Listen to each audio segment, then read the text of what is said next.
Friends, welcome to our new episode. आज के episode में एक ऐसे गेस्ट को बुलाया हमने जो हमें बचपन से अपनी कई किरदारों से एंटरटेन करते आए। अगर आपको लगता है कि इंडस्ट्री में रहने के लिए, एक्टिंग करने के लिए आपको गोरा होने की जरूरत है या काला होने की जरूरत है या फिट रहने की जरूरत है, छोटा बड़ा ये सब बात की बात। अगर आपका कला बेहतरीन है तो आप कहीं ऊंचाई पर जाओ।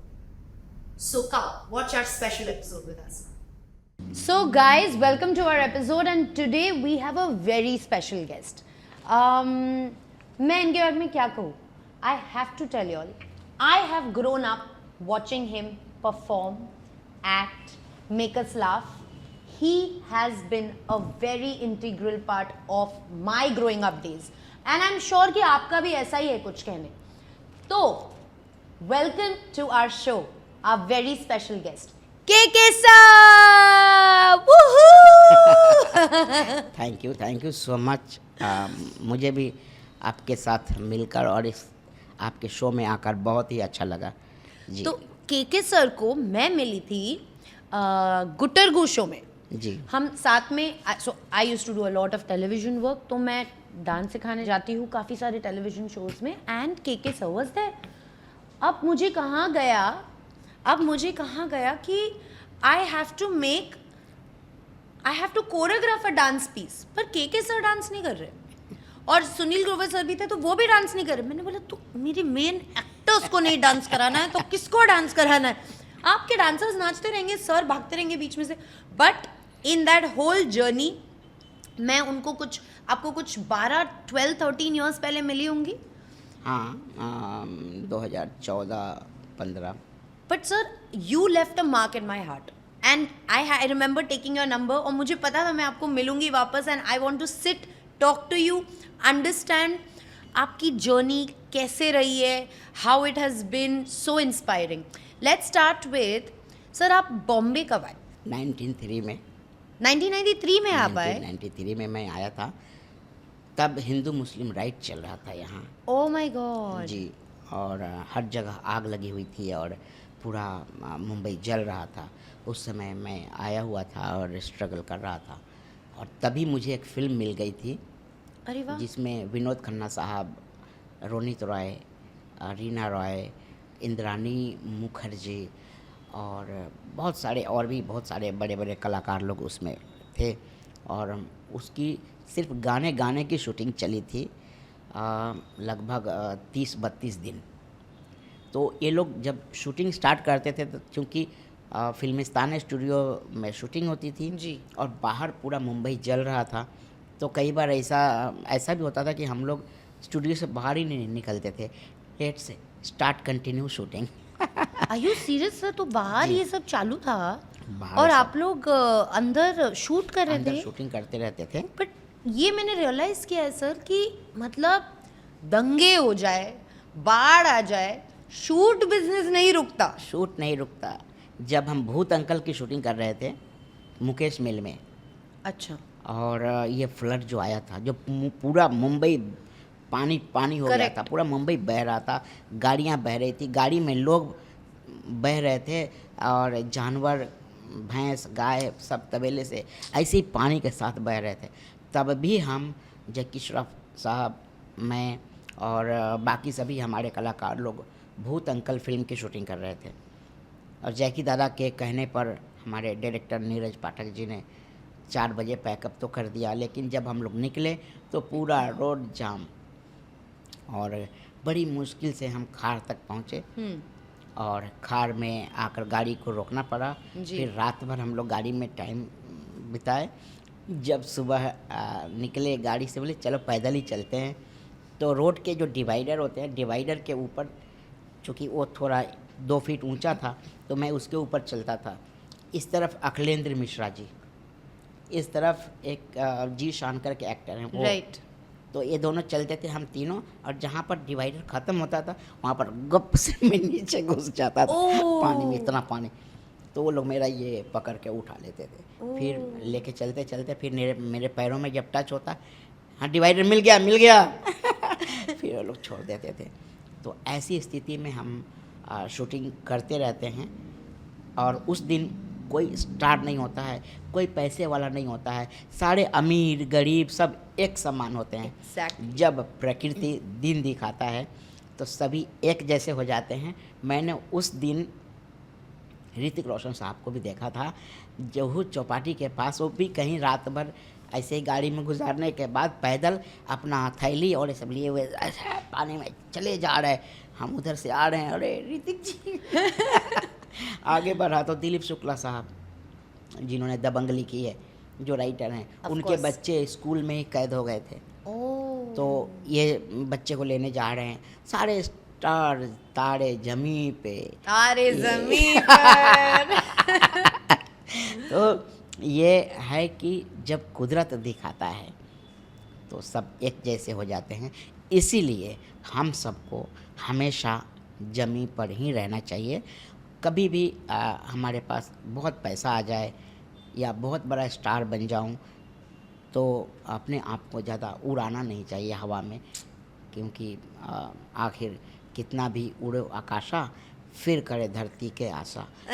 तो जी सही है सर, पर यू नो अभी जब हम इस बारे में बात कर रहे हैं, आजकल ये सोशल मीडिया और ये इतना इजीली आपको स्टार बना देता है। जी तब तो बहुत मेहनत करनी पड़ती थी। आप 10 काम करोगे तो उसमें से 5 में दिखोगे, 5 में दिखोगे तो 3 में याद रहेगा, फिर आप जाके कुछ लोगों के आंखों में आते थे और दिमाग में बैठते थे और स्टार बनते थे। बिल्कुल। अब तो बहुत आसान हो गया है।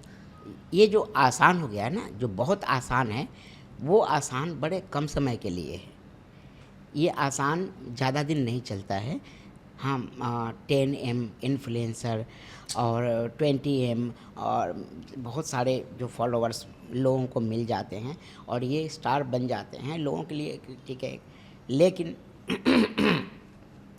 जो स्टार आपने स्ट्रगल किया है 2014 में, जब आप मुझे डांस सिखाने के लिए गुटरगू में आई थी, और आज में और तब में कितना फ़र्क है। आज आपको मैं देखकर समझ सकता हूँ क्या कॉन्फिडेंस है, कितनी अच्छी बातें कर रही हैं, कितना अच्छा ज्ञान आपको प्राप्त हुआ है। ये सब समय और जो समय टाइम एक्सपीरियंस होता है। ये चीज़ इंस्टा, फेसबुक या कोई भी जो सोशल मीडिया है ये वो नहीं दे सकता है। वहाँ पर प्रैक्टिस कर कर के होंठ हिलाकर बड़े अच्छे एक्टिंग दिखा देते हैं। वो आकर हमारे कैमरे के सामने, आपके सामने बात करके दिखाएं, वो बात नहीं कर सकते। जैसे ही आप बोलेंगे हाँ तो गाइस मैं हूँ ये होस्ट और मैं ये शो को होस्ट कर रही हूँ और ये है वो, उनकी हवा निकल जाएगी। जी वेरी ट्रू सर, ये आपने जो कहा ना ये एब्सोल्युटली राइट है। एंड मैं चाहती हूँ कि जो आज का जनरेशन है, यार मैं यूजुअली ये बोलती रहती हूँ सर, इसके पहले भी एक बार मैं किसी से डिस्कस करी थी और मैं ये बार बार बोलती रहती हूँ आज का जनरेशन। मेरा मतलब ये नहीं कि आज का जनरेशन मतलब आज के जो जेनजी है, पर जो फिल्म इंडस्ट्री में आना चाहते हैं, कुछ मुकाम तक पहुँचना चाहते हैं, मतलब मैं कोई सोशल मीडिया को भी ऐसे टारगेट नहीं कर रही हूँ कि बिल्कुल आप इसके थ्रू नहीं जा सकते हो। वेरी गुड, आपके फॉलोअर्स है, ग्रेट है, पर इसका मतलब ये नहीं है कि जब आप रियल, जैसे आपने कहा, आप रियल कैमरा के सामने आओगे और 100 लोग खड़े रहते हैं और आपको डायलॉग डिलीवरी देनी पड़ती है विदाउट रिएक्टिंग कि आप उस सिचुएशन में नहीं हो, पर आपको उस सिचुएशन में घुसना पड़ता है। तब आप अपने कंफर्ट जोन में नहीं हो। कैमरा उठा के हमने ब्लॉग बना लिया, ये कर लिया, वो कर लिया। सो ये जो आपने कहा सर, मैं चाहती हूँ आप इस पर थोड़ा सा और इस चीज़ को थोड़ा और एलैबोरेट करें, क्योंकि ये बहुत पते की बात कही आपने। देखिए, वो जो भी सोशल मीडिया है, हमारे हाथ में मोबाइल है और मोबाइल में बहुत सारे ऐसे ऑप्शन है जिसमें हम कैसे भी हों बहुत हैंडसम, बहुत खूबसूरत दिखा देते हैं। तो वहाँ पर हमें बहुत खूबसूरत दिखा के अपने आप को पाउट क्या बनाकर फोटो और वीडियो बना तो सकते हैं, लेकिन आपके अंदर क्वालिटी कहाँ से बढ़ेंगे? वो क्वालिटी तो आपका एक्सपीरियंस, जितना आप काम करोगे, जितने लोगों से मिलोगे, वहीं से आने वाला है। ये मोबाइल ओके, ये मोबाइल बहुत अच्छा चीज़ है। हम जब मुंबई आए थे तो मैं माँ को चिट्ठी लिखता था और वो चिट्ठी पहुंचता था 8 दिन 10 दिन में फिर वहाँ से एक लेटर आता, चिट्ठी आती थी, बेटा एक काम करो, काम नहीं हो रहा है तो आ जाओ, यहाँ पर हमारे पास में है सब कुछ खाने पीने के लिए। मैं 2 शर्ट 2 पैंट लेकर आया था। तो पहले ऐसा पहनता था, तो धो करके यहाँ पर ना यहाँ फटने लगा था। करेक्ट। तो मैं उसको ऐसा करके मोड़ करके पहनने लगा, फिर वहाँ पर से फटने लगा, फिर मैं मोड़ के फिर उसको हाफ शर्ट बना लिया, ठीक है। तो जब मैं गांव गया तो मेरे छोटे भाई ने देखा, बोला कि ये कपड़ा तो वही हो जो हम सब कहानी से खरीद ले रही। मैं बोला हाँ कपड़ा तो वही है, लेकिन आ रहा है वो समय, हम जल्दी ही एक्टर बन जाएंगे और हमको काम मिलेगा और हम बहुत कुछ करने लगेंगे। तो उस समय फिर हम दोबारा 2-3 शर्ट पैंट और भी और कपड़े लेकर फिर से मुंबई और हमने स्ट्रगल शुरू किया। तो ये जो माँ बाबूजी का जो आशीर्वाद लेकर हम आए थे मुंबई, और यहाँ पर जो हमने स्ट्रगल किया, दिन रात मेहनत की, और जब उसके बाद मुझे काम मिला तो मैंने उस काम को भगवान माना। वह काम मेरे लिए पूजा, वही अल्लाह, वही गॉड, वही सब कुछ था। उन दिनों हमें कोई मंदिर मस्जिद नहीं दिखता, जब हम स्ट्रगल कर करके मर के हमें काम मिलता है। लेकिन जिन्हें खूबसूरती है, आप इतनी खूबसूरत हैं और बहुत पढ़ी लिखी हैं, बहुत अच्छी हैं, और आपने सोशल मीडिया की वजह से आपको थोड़ा आते ही काम मिल गया, तो आपको उस काम का रिस्पेक्ट नहीं रहेगा। करेक्ट। इसीलिए जब न्यू जनरेशन सेट पर जाता है तो बोलता है ये कपड़े मैं नहीं पहनूंगा, हाँ। ये कपड़े मैं नहीं पहनूंगी, नो नो नो, अच्छा ये लाइट ऐसे क्यों है, मैं क्यों घूमूं, मैं क्यों गिरूं। करेक्ट। अरे बाबा, आपके लिए सालों साल डायरेक्टर ने मेहनत किया है इस कैरेक्टर के लिए, प्रोड्यूसर ने, राइटर ने दिन रात जाग करके वो कहानियाँ लिखी है। उसके थॉट में वो एक्टर ऐसा ही कपड़ा पहनना चाहिए। राइट। उस डायरेक्टर राइटर के थॉट में वो ऐसे ही चलना चाहिए, उसको यहाँ पर गिरना है। आप आते हो, कल के बच्चे कहानियाँ बदल देते हो, नहीं मैं यहाँ नहीं गिरूँगा, नहीं गिरूँगी। आपके डांस में बोलेंगे, मैं बोलूँगी कि नहीं मैं राउंड नहीं लगाऊंगा, वो राउंड लगा लेगा। हाँ, क्यों भाई? मतलब लॉजिक भी तो होना चाहिए कोई चीज़ का। कभी कभार वो कहते हैं ना, बिल्कुल जैसे आप कह रहे हो, ऐसे कितने बार हुआ है सर कि मतलब कोई और मैंने ये नोटिस किया, मैंने ये बहुत जनों से कहा है, और सर से भी मैं यही बात करी थी कि ये जो सीनियर एक्टर्स हैं, जैसे आप हो सर, आप लोग ने ना बहुत डिफिकल्ट। मैं अभी सीनियर नहीं हूँ।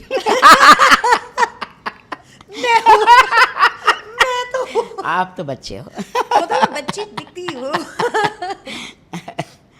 बट सर सीरियसली, जो बहुत सालों से इस इंडस्ट्री में है, उन्होंने ना वो डिफ़िकल्ट डेज देखी है जहाँ पर वैनिटी वैन और ये ऑन्ट्राज जो होता है 10-15 जन का, हाँ, ये सब नहीं था। बिल्कुल नहीं था। हमारे अब विकराल सब- घबराल में वैनिटी वैन, शुरू में वैनिटी वैन नहीं थी, और हम लोग लेदर का जैकेट, लेदर का पैंट, और अरे बाप रे, क्या कह रहे हो वो आप? पहनकर, और मैं तो फिर भी थोड़ा कभी शर्ट पैंट भी पहनता था, लेकिन जो विकराल थे वो तो continue leather shoes, leather pant, leather का बेस कोट, लेदर का ऊपर से ओवर कोट, उसके बाद हाथ में क्रॉसबो, उसके बाद बुलेट चलाना, बुलेट के टंकी पर मैं बैठा हूँ गबरू, पीछे एक लड़की लिली बैठी है, इतने को संभालना, फिर कैमरे के सामने से गुजरना कितना डिफ़िकल्ट था। लेकिन अभी मैं जो दूसरे शो में गया, दूसरे कई भी और भी उसके बाद मैंने फैंटेसी शो किया जी, जिसमें विकराल के जैसे दूसरे एक्टर थे, मैं बोल नहीं सकता नाम, बोलिए ना दूसरे सर, कोई बात नहीं, बोलिए ना सर। नहीं कुछ ऐसे एक्टर थे कि वो नहीं पसीना पसीना हो गया, हो नो मैं भी पंखा लाओ पूरा उतार कर फेंक दिया। हम लोग बैठे हैं, देख रहे हैं। मैं उस समय को याद करता था जब मामिक जी लेदर वाले कपड़े पहनकर और इतनी कड़क धूप में शूटिंग करके, और एक बार भी नहीं बोलते थे कि मैं पसीने से लथपथ हूँ। हाँ, इतना बोलते थे और 2 मिनट दोगे क्या, तो लोग पंखा लगा देता था और ऐसा ऐसा करके वो सुखा लेते थे, और सूखता भी नहीं था। फिर बोलते थे रेडी है क्या, बोला हाँ रेडी, तो तुरंत फिर से वापस पहनते और चल देते थे काम पे।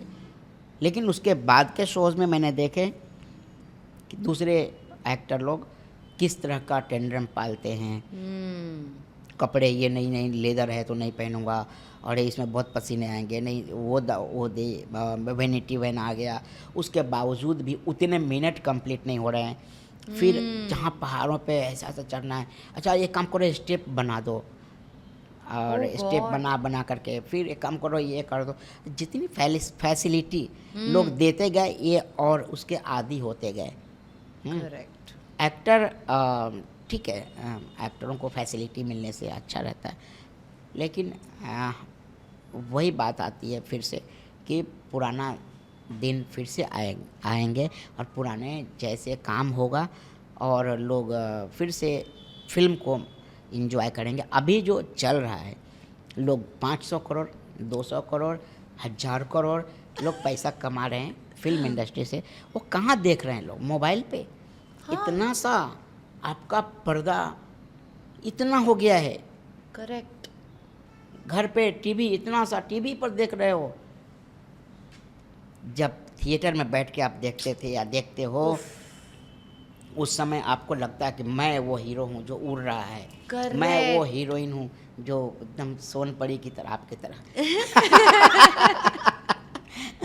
एकदम से आती है, और क्या क्या क्या क्या वो महसूस आप मोबाइल पे कर ही नहीं सकते ना। सो यू आर राइट, कितना वैलिड पॉइंट कहा। तो मतलब मुझे थिएटर्स बहुत पसंद है, एंड आई एम श्योर हमारे ऑडियंसेस और बहुत सारे ऐसे जन हैं जिनको थिएटर्स बहुत पसंद है। पर ये जनरेशन भी आ गया है कि हम फ़ोन पे देख लेते हैं, लैपटॉप में देख लेते हैं, घर पे बैठ के। पर वो आपने एक बहुत इंपॉर्टेंट पॉइंट कहा है जो कहीं ना कहीं मेरे दिमाग में बैक ऑफ द हेड था, पर कभी मेरे को समझ नहीं आया कि जो एक्सपीरियंस है, आप जब एक थिएटर पे जाते हो और देखते हो किरदारों को and you feel you are that character, yes, वो फीलिंग नहीं देती है ये फोन। मोबाइल पर वो फीलिंग आएगी नहीं। आपने तो आपका विजुअल इतना बड़ा था, आप ऐसे देखते थे। करेक्ट। वो जब ड्रोन कैमरा, जब जिमी जिप का जब शॉट लगता है ऐसा, तो ऐसा लगता है कि हम जहाँ बैठे हैं वो ऐसे मैं जा रहा हूँ। फिर अपने आप को जगाना पड़ता है ऐसा देख करके, हाँ नहीं वो कैमरा चल रहा हुआ, ऐसा कैमरा चलता है। फिर कैमरा ऐसे जिमी जिप जाता है तो लगता है कि हम चले जा रहे हैं, हम चले जा रहे हैं आगे। ये फीलिंग मोबाइल पर कहाँ से आएगा? आप वो मज़ा ले ही नहीं सकते जो थिएटर में। हाँ, सोशल मीडिया, यस, मोबाइल थोड़े दिन और कुछ दिन और बस। उसके बाद फिर से लोग थिएटर में जाएंगे, फिर से अच्छे एक्टर, चाहे वो मेल फीमेल बुजुर्ग जैसा भी जिस उम्र का हो, अच्छे एक्टरों की फिर से कदर हो जाएगी। और जो इस समय जो चल रहा है कि ठीक है, कुछ जो नए लड़के लड़कियां आते हैं और उनके चैनल में अच्छी बातचीत होती है, उनके जो भी दोस्त होते हैं खुल के बात करिए सर। No restriction. तो वो लोग जो जिस तरह सेट पर जो आपने कहा कि कपड़े पहनने के लिए, या मैं ये नहीं करूँगा ये नहीं करूँगी, वैनिटी पहले से ही ठंडा करके रखना, और एक शॉट दिया नहीं कि मैं आती हूँ या आता हूँ, कहाँ वैनिटी में। फिर यहाँ डायरेक्टर शॉट लगा के बैठा है, बुलाओ रे करते रहते हैं। तो उसको बेचारे प्रोड्यूसर बदल भी नहीं सकते, क्योंकि चैनल उनके साथ होता है। करेक्ट। कोई ना कोई बंदा बंदी उनके साथ होता है, नहीं इसको ही देख लीजिए, आप इसी से करवा लीजिए। तो कहीं ना कहीं प्रोड्यूसर थोड़ा मजबूर हो जाता है और उसको नहीं बदल सकते। तो इसलिए वो करते रहते हैं काम। हालांकि आजकल जो देख रहा हूँ उसमें एक्टिंग किधर करता है, उसमें तो कैमरा एक्टिंग करता है। Oh wow! What a beautiful point sir just said. Actor acting कहाँ करते हैं, कैमरा एक्टिंग करता है। सर जी। आपने बहुत एक इम्पोर्टेंट, आप ऐसे ना बातों बातों में ना इतने अच्छे अच्छे इंसाइट्स दे रहे हो, विच इज़ वेरी ट्रू। इस चीज़ का आप मुझे थोड़ा एक्सप्लेन कीजिए, ताकि हम जी। चाहते हैं कि लोग जो आना चाहते हैं एक्टिंग में या इस इंडस्ट्री में, उनको समझे what are the right ways and right things to do. देखिए किसी भी डायलॉग का रिएक्शन और एक्शन और रिएक्शन ही हमारी इंडस्ट्री है, हमारा काम है। तो एक्शन का रिएक्शन जब हम बात कर रहे हैं और आप बात कर रहे हैं, तो जितना अच्छा से आपने अभी रिएक्ट किया, वेरी ट्रू सर, आप इसको ज़रा पॉइंट कीजिए, इसको बताइए। और जिस तरह से आपकी अदाएँ थी, जो आपने हाथ और फेस करके जो बात किया, आप जिस तरह से सुन रहे हैं अभी मेरी बातें, ये रिएक्शन वहाँ पर नहीं दे पाते वो लोग, और ये वो ले भी नहीं पाते। उनके पास उतना टाइम नहीं होता, उनको उतना मिनट कंप्लीट करना होता है। करेक्ट। हाँ, टेलीविजन टेलीविज़न पे तो कैमरा एक्टिंग करता है। उस समय क्या करता है कि आपने कुछ बोला, ज़ूम ज़ूम ज़ूम या कैमरा इधर से लाया, फिर कुछ होने वाला है तो पहले से ही म्यूज़िक, लाउड म्यूज़िक बजने लगेगा, कुछ होगा, और उसके बाद फिर आपका रिएक्शन। तो एक्टर को अभी एक्टिंग करने की ज़रूरत नहीं पड़ती। और उतने अच्छे एक्टर लेंगे तो फिर जो उनके नाटक होते हैं, जो लोग नाटक समझते हैं, नाटक नहीं होता है। आपने इतना अच्छा समय दिया है, आपने बहुत सारा समय इंडस्ट्री को दिया है, तो थोड़ा कभी आपने कुछ मांग दिया तो लोग बोलते हैं वो नाटक कर रहा है। और तो जो नाटक होता है वो नाटक आप अगर बर्दाश्त कर सकते हैं तो अच्छे अच्छे एक्टर को आप काम दे सकते हैं। अच्छे अच्छे एक्टर जिन्हें काम आता है वो घर में बैठे हैं। करेक्ट। और बहुत से ऐसे एक्टर हैं जिन्हें हम लोग देखते हैं कि वो क्या कर रही है या क्या कर रहा है, कोई एक्शन ही नहीं है, उसका कोई रिएक्शन नहीं है, प्रॉपर डायलॉग ऐसे यूं ही निकल गया। इतने इम्पोर्टेंट डायलॉग उसने एकदम खड़े खड़े में बोल दिया, फेस से, मुंह से बोल दिया। हाथ कहाँ गया, आंखों का रिएक्शन कहाँ गया, उसका चेहरा, पूरे एक्टिविटी कहाँ गया। तो उसको दिखाने के लिए कैमरा धीरे धीरे उनके ऊपर चार्ज होगा, या कैमरे का काम ज़्यादा बढ़ गया है। सो अभी एक्टर, जो न्यू वाले एक्टर, थोड़ा एक्टिंग कम कर रहे हैं। करेक्ट। कट्टू फिल्म में आइए, कितना नेचुरल एक्टर का एक्टिंग करते हैं पंकज त्रिपाठी जी, कितना बढ़िया चल रहे हैं। मनोज बाजपेयी साहब को देख लीजिए। बहुत सारे अभी एक्टर हैं जो बहुत ही अच्छा एक्टिंग कर रहे हैं और बड़े पर्दे पर बहुत हिट हैं, बहुत बढ़िया कर रहे हैं। आप देख सकते हैं बहुत सारी इसमें हीरोइनें नई आई, बड़े बड़े उनको ब्रेक मिले और कहाँ गायब हो गई। करेक्ट। कई ऐसे हीरो भी आए, कहाँ गायब हो गए, चले गए। तो आपको बने रहना है तो मेहनत तो करनी पड़ेगी। करेक्ट। बिना मेहनत का फल नहीं मिलता है, और मेहनत का फल हमेशा मीठा होता है। आपको मेहनत करनी ही चाहिए, चाहे जिस क्षेत्र में आप हैं। सर ने जिस तरीके से इन बातों को रखा है हमारे सामने, मैं इसको थोड़ा सम अप करना चाहूँगी।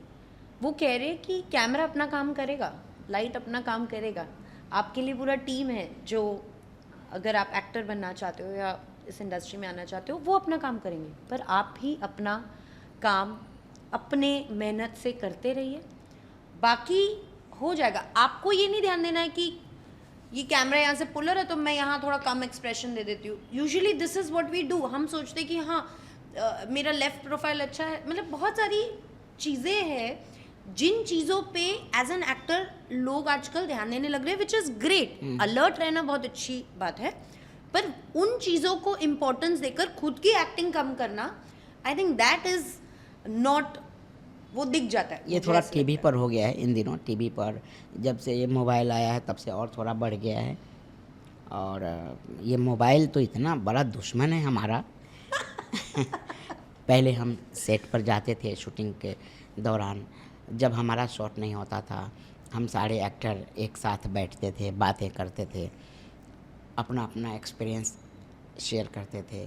जो पुराने एक्टर हैं वो बताते थे कि हमने फलाना फिल्म में ऐसे किया, दिलीप साहब के साथ मैंने वो काम किया, तो उन्होंने उनका ये रिएक्शन था। तो ऐसे पूरी दुनिया आपके सामने जो पुराने एक्टर होते थे रख देते थे।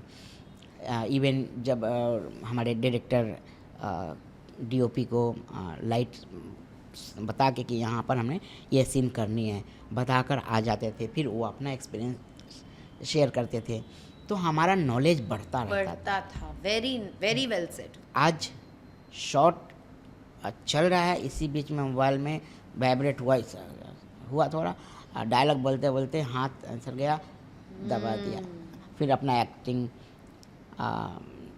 फिर उधर से आता है असिस्टेंट डायरेक्टर या कोई कि कोई नहीं वो उतना काट दूंगा, आप आगे कंटिन्यू करो।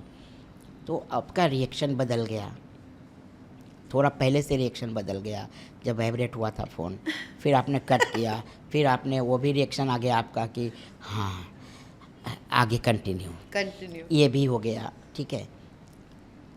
प्रॉपर कट करके, प्रॉपर बात करके, या फ़ोन को हटा करके, पूरी तरह फ़ोन को हटा दो आप।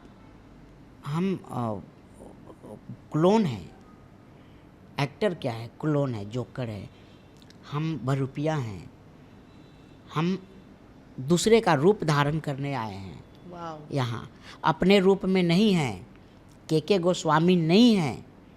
यहाँ के गोस्वामी एक गबरू है जो सोने का सिक्का का लालची है, जो एक क्यूट सी लड़की को देखता है लेकिन हिम्मत नहीं है कि बोल सके कुछ वैसा है। तो उस कैरेक्टर में बने रहने के लिए आपको मोबाइल को दूर रखना पड़ेगा।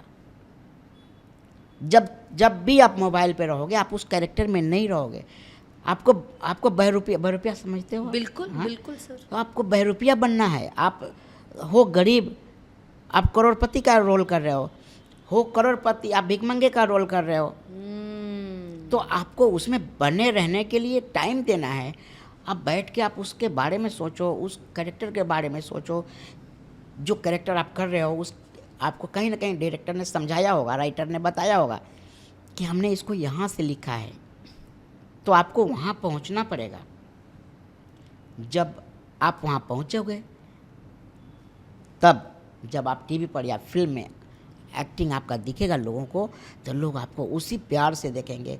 उनके हाथ का रिमोट धीरे धीरे नीचे चला जाएगा और वो गौर से आपको देख रहे होंगे। इंटरेस्टिंग। लेकिन अगर आपने अपने आप को बहरूपिया नहीं माना, अब अपने आप को स्टार समझते हो, एक्टर समझते हो, मैं I am actor, I am a star, तो कुछ नहीं होने वाला आपकी ज़िंदगी में। आपकी खूबसूरती कुछ फिल्में दिला देगी, आपके अप्रोचेस कुछ फिल्म कुछ काम दिला देगा, लेकिन यहाँ राष्ट्रपति के भी पोते आए थे एक समय में हीरो बनने और नहीं बन पाए, और भी बहुत सारे यहाँ पर बहुत सारे लोग आए हैं और यूं चले गए। और ये जो इंडस्ट्री है यहाँ पर बने रहने के लिए, इस इंडस्ट्री में काम करने के लिए दुनिया का हर व्यक्ति, चाहे वो गरीब हो, अमीर हो, चाहे वो कहीं भी काम करता हो, उसकी इच्छा होती है कि एक बार हम भी फिल्म में काम करते हैं। करेक्ट। जब हम फ्लाइट में बैठे होते हैं, जब पायलट आते हैं, जब जा रहे होते बैठने, तो जैसे नज़र पड़ती है करके चले जाते हैं। एयर होस्टेस आती है, लड़के एयर होस्टेस कोई भी सब आकर के जो हाय करते हैं, जो जिस प्यार से जो उनकी मुस्कुराहट हमारे लिए होती है, उस मुस्कुराहट को पाना है तो आपको मेहनत करनी पड़ेगी, मोबाइल से दूर जाना पड़ेगा। आयशा जी की तरह आपको मोबाइल लेकर के नहीं बैठना है, आपको हमारी बात सुननी चाहिए। आयशा फटाफट पॉइंटर्स लिख रही है, क्या। तो ये जो मोबाइल है ना, मोबाइल ने हम लोगों को हमसे दूर कर दिया है, हमारे माँ बाबूजी से दूर कर दिया है, भाइयों से दूर कर दिया है। हमारी बहनें आती हैं राखी बांध रही होती है, हाँ आ रहा हूँ, हाँ ओके भाई थोड़ा ध्यान दे, हाँ अरे बांधना यार एक वक्त। तो भाई बहन का प्यार इस मोबाइल ने खा लिया है। भाई का प्यार, माँ बेटा का, बेटी माँ का, सब प्यार को खा गया, ये राक्षस है ये मोबाइल, ये बहुत बड़ा शैतान है, इससे दूर हो जाओ सब। काफ़ी सर, बट काफ़ी लोग हैं जो है ना वो एंटी वो हो रहे हैं, मतलब एक कॉल उठाने के लिए फ़ोन रख रहे हैं। पता नहीं कब कर सकती हूँ मैं ऐसा, मेरे को करना है, जेन्युइनली ऐसा करना है कि मैं ये जो सोशल मीडिया प्लेटफॉर्म्स है थोड़ा दिन के, बोलते हैं सोशल मीडिया डिटॉक्स बोलते हैं इसको, तो वो एक स्टेप ले रहे काफ़ी जन, मैं जानती हूँ ऐसे जी। लोगों को जो इंस्टाग्राम में नहीं है, कोई सोशल मीडिया प्लेटफॉर्म में नहीं है, दे जस्ट मैसेज पे व्हाट्सएप की कुछ important whatever, and that is very good I feel. नहीं, हम हैं सोशल मीडिया पे, ठीक है। मुझे भी मेरे दोस्तों ने बोला अरे रहना चाहिए, उसमें ऐड मिल जाते हैं, ये मिलता है वो मुझे भी एक ऐड मिला है सोशल मीडिया इंस्टा के लिए। अच्छा। और दे पे वेरी गुड अमाउंट, मैंने सोचा भी नहीं था। मैं बोलता तो मैं उसके आधा ही बोलता, वो सुन रही होंगी, वो सुनेंगी तो बोलेगी यार कि किशोर को मैं ज़्यादा दे दिया। मैं उनको आधा ही बोलता, लेकिन जो उन्होंने मुझे ऑफ़र किया तो मैं बोला हाँ, ये this is amount, no sir I know sir, this is very less amount for you, but sir please sir do it. मैं सोच रहा था मेरे लिए तो गुड है, डबल है। तो ये है, मोबाइल बहुत ही अच्छा है, पर हम इसको यूज़ कैसे कर रहे हैं, करेक्ट। इसको यूज़ कैसे कर रहे हैं, ये आप हम घर पे होते हैं तो पहले माँ वहाँ बैठी है, बाबूजी बैठे हैं, सब लोग बैठे हैं, दादा दादी, तो जब मोबाइल नहीं था तो हम लोग माँ के ऊपर जाके लेट जाते थे, हाँ, पिताजी के ऊपर पैर रख देते थे।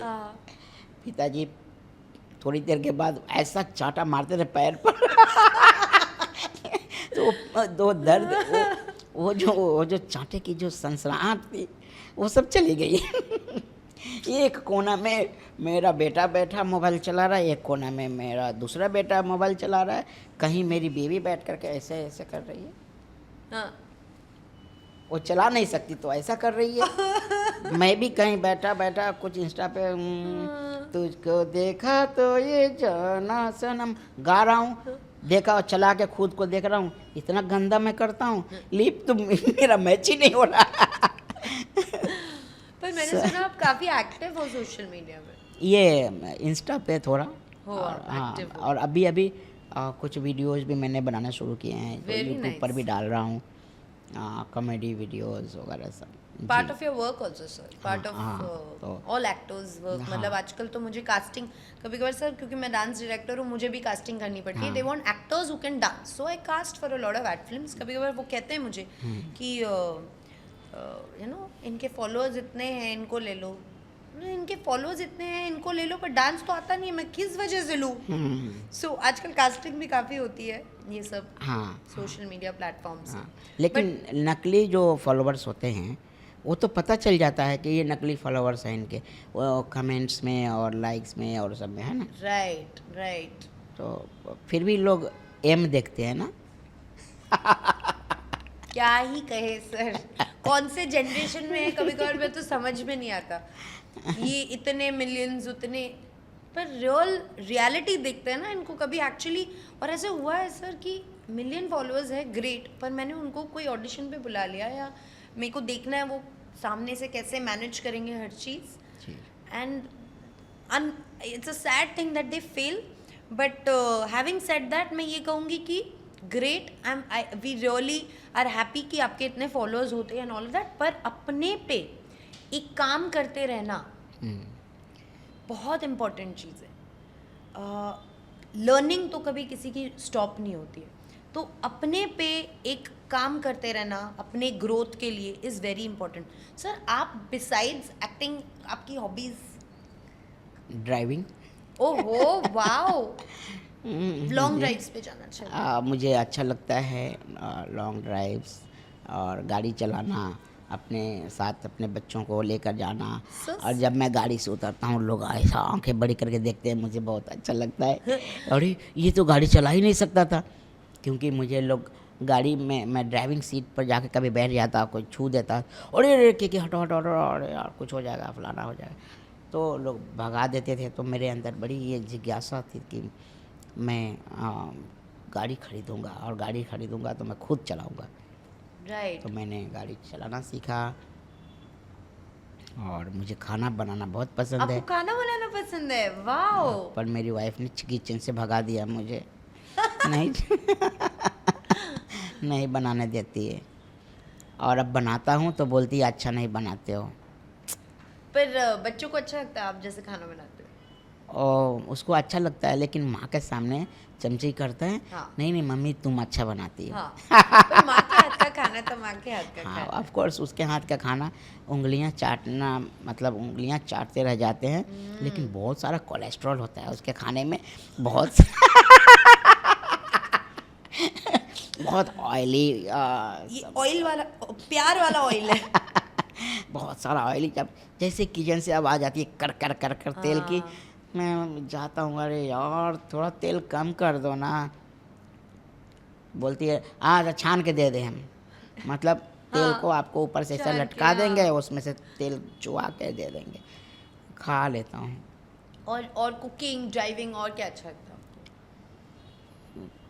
और एक्टिंग, और एक्टिंग तो है एक्टिंग ही। के एक्टिंग के सामने तो कुकिंग, ड्राइविंग, मेरे वाइफ, मेरे दोस्त, मेरे भाई, मेरा कोई नहीं, एक्टिंग के सामने दुनिया दिखता ही नहीं। ट्रू। तो सर आप जब बॉम्बे आए 93 में, जी एंड फिर आपसे मैं बात करी थी, आपने कहा कि 2 साल के बाद you got like a break. तो आपका फर्स्ट प्रोजेक्ट एंड फर्स्ट कैसे कैसे हुआ सब? आप हमेशा से यही सोचे थे कि आपको एक्टिंग करनी है? पहले मैं जब बिहार में था, हाँ जी। तो मैं ड्रामा में वहाँ काम करता था, गांव के ड्रामा, स्कूल में फिर कॉलेज में वेरी नाइस। ड्रामा में काम किया, एक्टिंग किया। फिर इप्टा एक कंपनी होती है, उसमें इप्टा उसमें एक्टिंग किया, जो पटना में कालिदास रंगालय मंच है, वहाँ पर मेरे शोज़ हुए। फिर मैं किसी के थ्रू एक भोजपुरी में फिल्म में काम किया। उस फिल्म में उन दिनों के अमरीश पुरी जैसे एक एक्टर थे भोजपुरी के, विजय खड़े साहब, विजय खड़े, उनसे मेरी पहचान हो गई, और मेरे ही शहर के थे। उनके साथ मैं 93 में मुंबई आया। फिर कुछ दिन के बाद में उनके साथ वापस चला गया। ओके। और फिर वो बोले, थोड़े नाराज़ हो गए थे, तेरे को ना पंख हो गया साले, पाँख हो गए रे, उड़ता है तुम। हाँ तुम, मतलब यहाँ आने के बाद आदमी लगता है ना, सोचता है ना कि ज़्यादा से ज़्यादा लोगों से दोस्ती कर लूँ, करेक्ट। एकदम तुरंत कुछ पकड़ लूँ, कुछ तुरंत बन जाऊँ। तो वो मेरे अंदर भी थी। जब ये हमारे विजय खड़े साहब जब इधर उधर कहीं चले जाते, मैं आदर्श नगर में रहता था उनके साथ, तो मैं आदर्श नगर में जो शिवम टावर है, पहले वहाँ चौल था, ओके। उसमें लगभग 10-15 डायरेक्टर थे, 180 रूम का एक सोसाइटी थी, ओह। तो उसमें 10-15 डायरेक्टर भी थे। तो जैसे वो निकलते कि मैं सब डायरेक्टर के घर पे, सर मुझे काम दो, मैं हीरो बनने आया हूँ।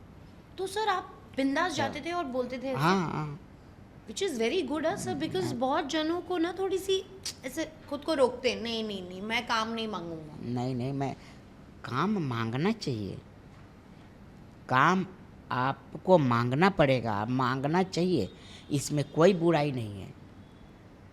आप जॉब के लिए जाते हो ना, तो जॉब हाँ। मांगते हो ना। करेक्ट। आप आईएएस कंप्लीट करने के बाद में क्या घर पे बैठते हो? आप मांगते हो ना, इंटरव्यू देते हो ना, मॉल में मैनेजर के लिए जाते हो तो काम मांगते हो ना।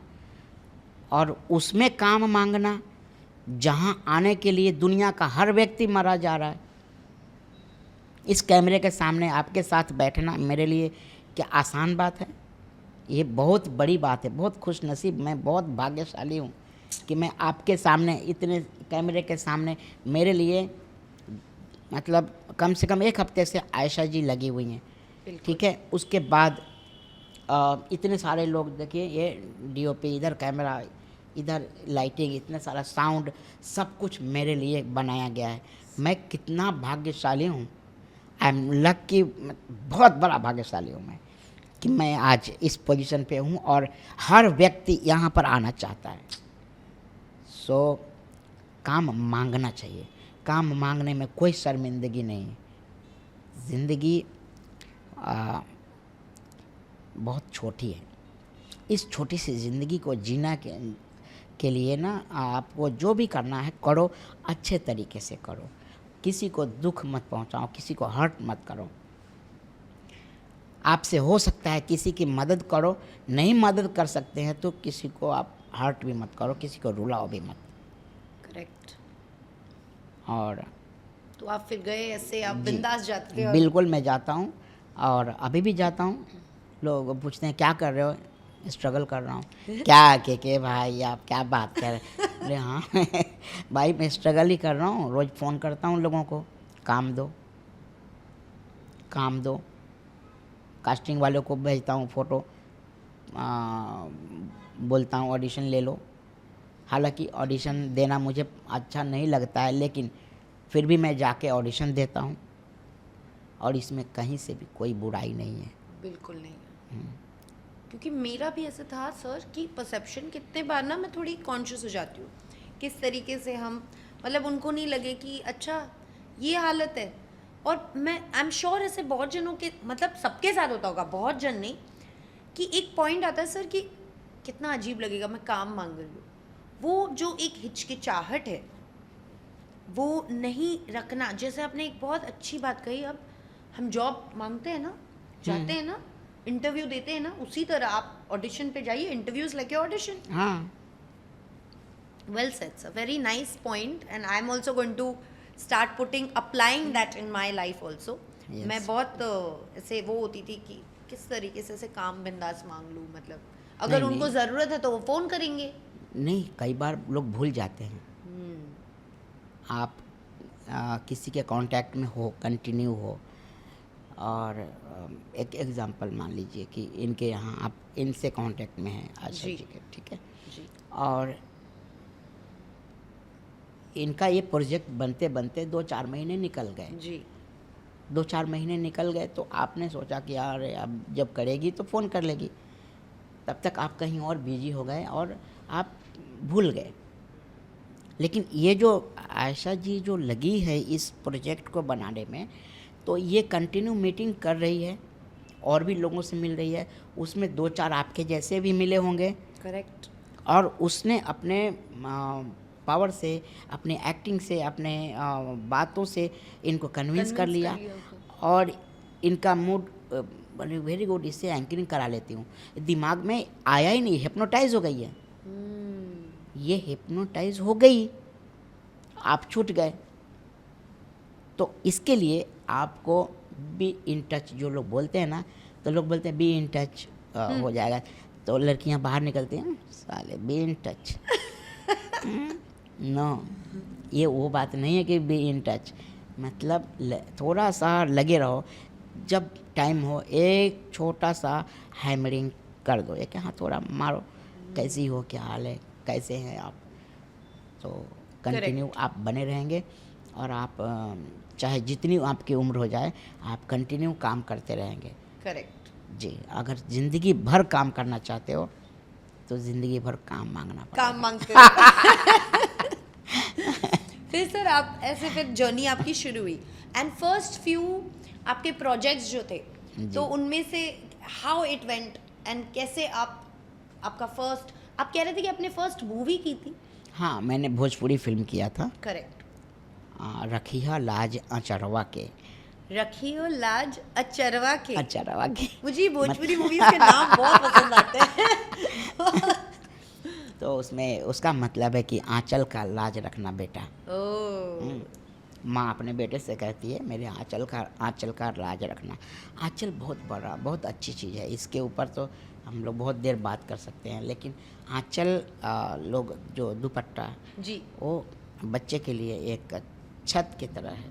जी एक बेटे के लिए, बेटी के लिए वो जो आंचल है वो पूरी तरह शेल्टर है, वो छाता है जी। हाँ, उसमें बहुत सारा प्यार है, आशीर्वाद है।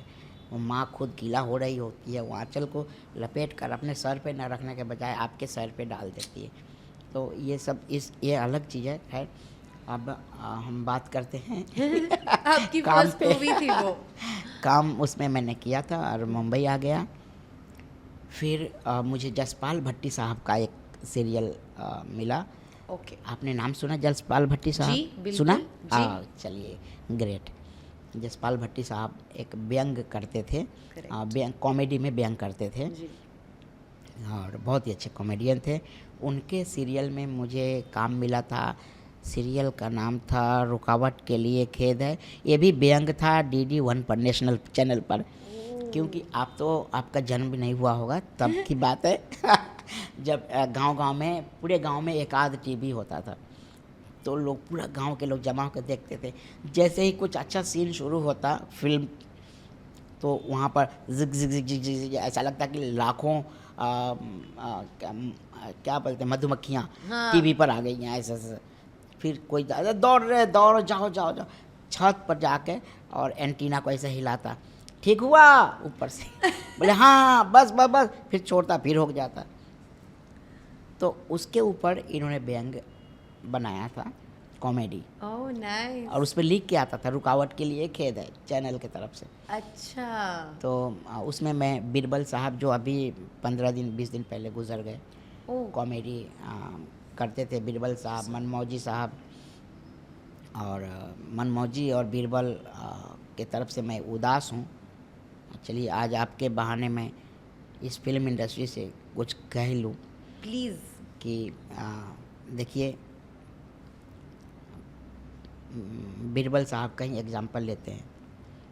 इन्होंने पूरी ज़िंदगी, लगभग 50-60 साल एक्टिंग किया 50-60 years। जी। वाओ। और अभी उनके जाने से भी कुछ पहले तक उन्होंने एक्टिंग किया, और हम लोग स्टेज पर भी गाते थे, जाते थे, तो वो स्टेज पर बहुत अच्छा, अब वो खड़ा नहीं हो सकते थे, लेकिन कुर्सी पर बैठ के गाते थे, देखा ना है रे समझा ना है रे, वो वाला गाना गाते थे, और इस तरह के पूरे जोश में गाते थे। लेकिन इंडस्ट्री भूल कैसे जाती है। बीरबल साहब, मनमौजी जी तो अभी भी ज़िंदा हैं, इन्हें बुलाना चाहिए, गाहे बगाहे लोगों को इन्हें काम देना चाहिए। ठीक है, चमत्कार को नमस्कार कीजिए, लेकिन ये भी तो कभी चमत्कार ही थे। वाओ। इन्होंने दिलीप साहब के साथ काम किया, देव साहब के साथ काम किया, दूसरी जनरेशन, उसके बाद के अमिताभ बच्चन साहब के साथ काम किया, विनोद खन्ना साहब, ये जितेंद्र साहब, ये लोग। फिर ये जनरेशन में आप मिथुन दादा और गोविंदा और ये सब, फिर इसके शाहरुख खान साहब, सलमान खान साहब, जी। सबके साथ इन लोगों ने एक्टिंग किया हुआ है, और आज ये गुमनाम की ज़िंदगी जी रहे हैं, और ये इनके घर पे हैं। बीरबल साहब चले गए, मैं उनके लिए दुखी हूँ। मनमौजी साहब अभी हैं, और इस इंडस्ट्री को अपने बुज़ुर्गों का ख्याल रखना चाहिए। पुराने जो भी एक्टर हैं, एक्ट्रेसेस हैं, उनका ध्यान रखना चाहिए, पता करना चाहिए, और उन तक जो भी ज़रूरत। तो सर इंडस्ट्री में ऐसा कुछ वो नहीं है कि जैसे कहते हैं ना रिटायरमेंट हुआ है तो वो है सिंटा का करें। सिंटा है अपना, सिंटा की तरफ से वहाँ पर अगर आप पहुँच जाते हैं तो वहाँ से मिलता है। तो सिंटा भी पहले सिने आर्टिस्ट एसोसिएशन हमारा, तो इसमें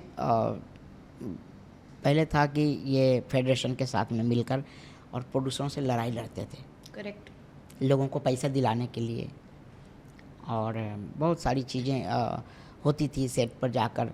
जो नॉन मेंबर थे उनको काम कि इनको, हमारे मेंबर्स को ज़्यादा काम दीजिए, करेक्ट, नॉन मेंबर्स को आपने क्यों बुलाया। नॉन मेंबर्स को प्रोड्यूसर इसलिए बुलाते थे कि पैसे कम देने पड़ेंगे या नहीं देने पड़ेंगे, तो मेंबर्स घर बैठ जाते थे। करेक्ट। लेकिन ये सब बात होते होते एक समय ऐसा आया कि केस हो गया, ये कोर्ट में मामला अदालत में चला गया, और अदालत ने ये फैसला कर दिया कि यहाँ कोई यूनियन नहीं, एक देश एक कानून, प्रोड्यूसर चाहे जिसको भी काम दे सकता है, किसी को भी बुला सकता है जी। अब ये होने की वजह से किसी को मेंबरशिप लेने की ज़रूरत ही नहीं है। लेकिन फिर भी सिंटा यूनियन हमारा जो है आर्टिस्टों का, ये चल रहा है, और गाहे बगाहे ये लोगों की हेल्प करता है। और इसमें जॉनी लीवर साहब हैं, सेक्रेटरी हैं, और भी हमारे सब बड़े बड़े कलाकार लोग हैं इसमें। सलमान साहब, बहुत सारे पैसे सलमान भाई भरते हैं इसमें, और भी बहुत सारे कलाकार हैं जो पैसा इसमें डालते हैं, और जो लोगों को जो ऐसे कलाकारों की मदद की जाती है, पर ये मदद छोटी मदद है। लोगों को जो बड़े स्टार्स हैं उनको जो ऐसे गुमनामी की ज़िंदगी जी रहे हैं कलाकारों के ऊपर ध्यान देना चाहिए। आई एब्सोल्युटली अग्री सर, क्योंकि मैं वही सोचती रहती हूँ कि जब एक्टर्स और इंडस्ट्री में जितने लोग काम कर रहे हैं, एक टाइम आ जाता है, फिर हमारा तो कोई पेंशन, रिटायरमेंट, कुछ मतलब आर्टिस्ट ने जो अपना कमाई कर ली पूरे ज़िंदगी में, बस वही कमाई से फिर आपकी रेस्ट ऑफ द लाइफ ज़िंदगी, भी बिल्कुल। कंटिन्यू करनी पड़ती है। बट देयर आपको नहीं लगता ऐसा कुछ सिस्टम आना चाहिए?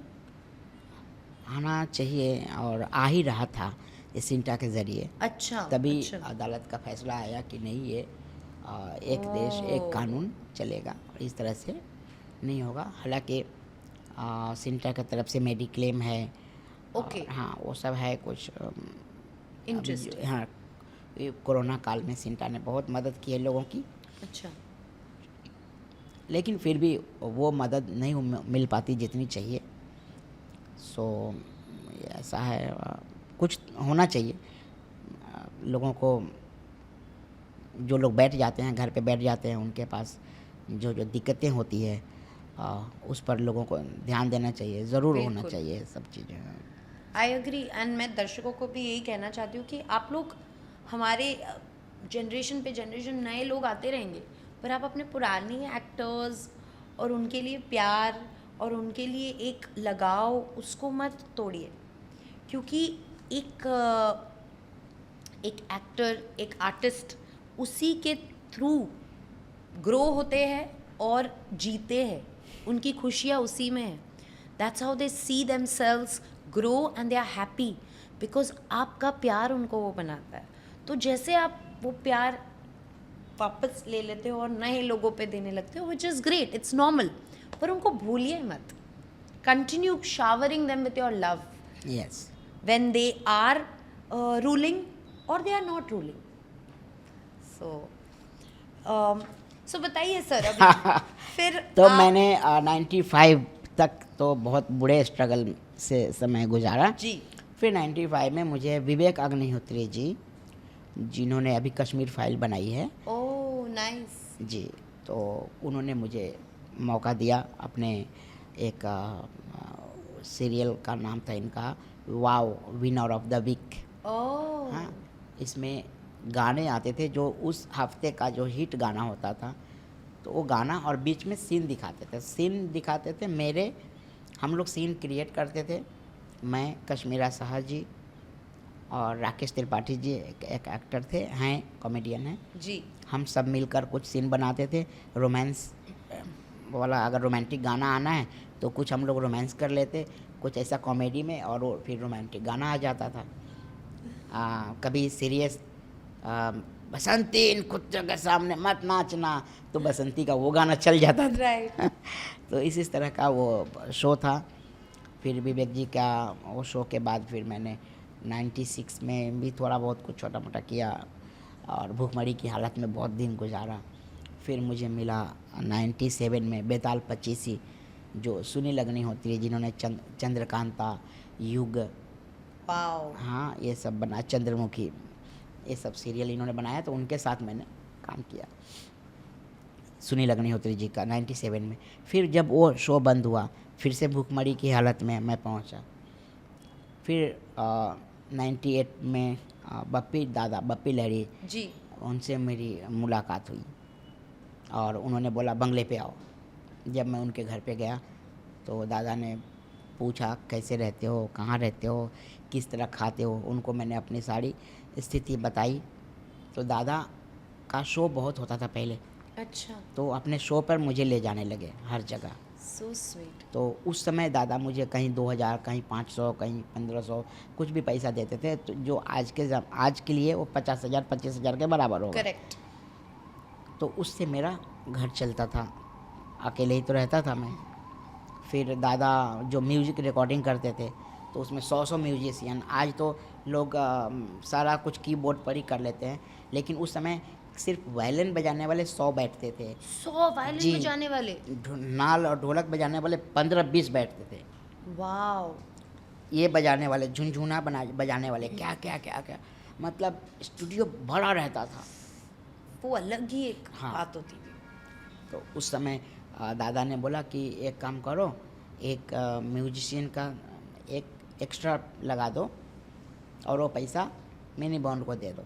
मुझे दादा ने मिनी बॉन्ड, जैसे हॉलीवुड का जेम्स बॉन्ड, हाँ। तो दादा ने बोला ये हमारा मिनी बॉन्ड है, अरे वाओ। तो मिनी बॉन्ड उन्होंने मेरा नाम रखा था। फिर मैं उनके साथ बहुत समय गुजारा।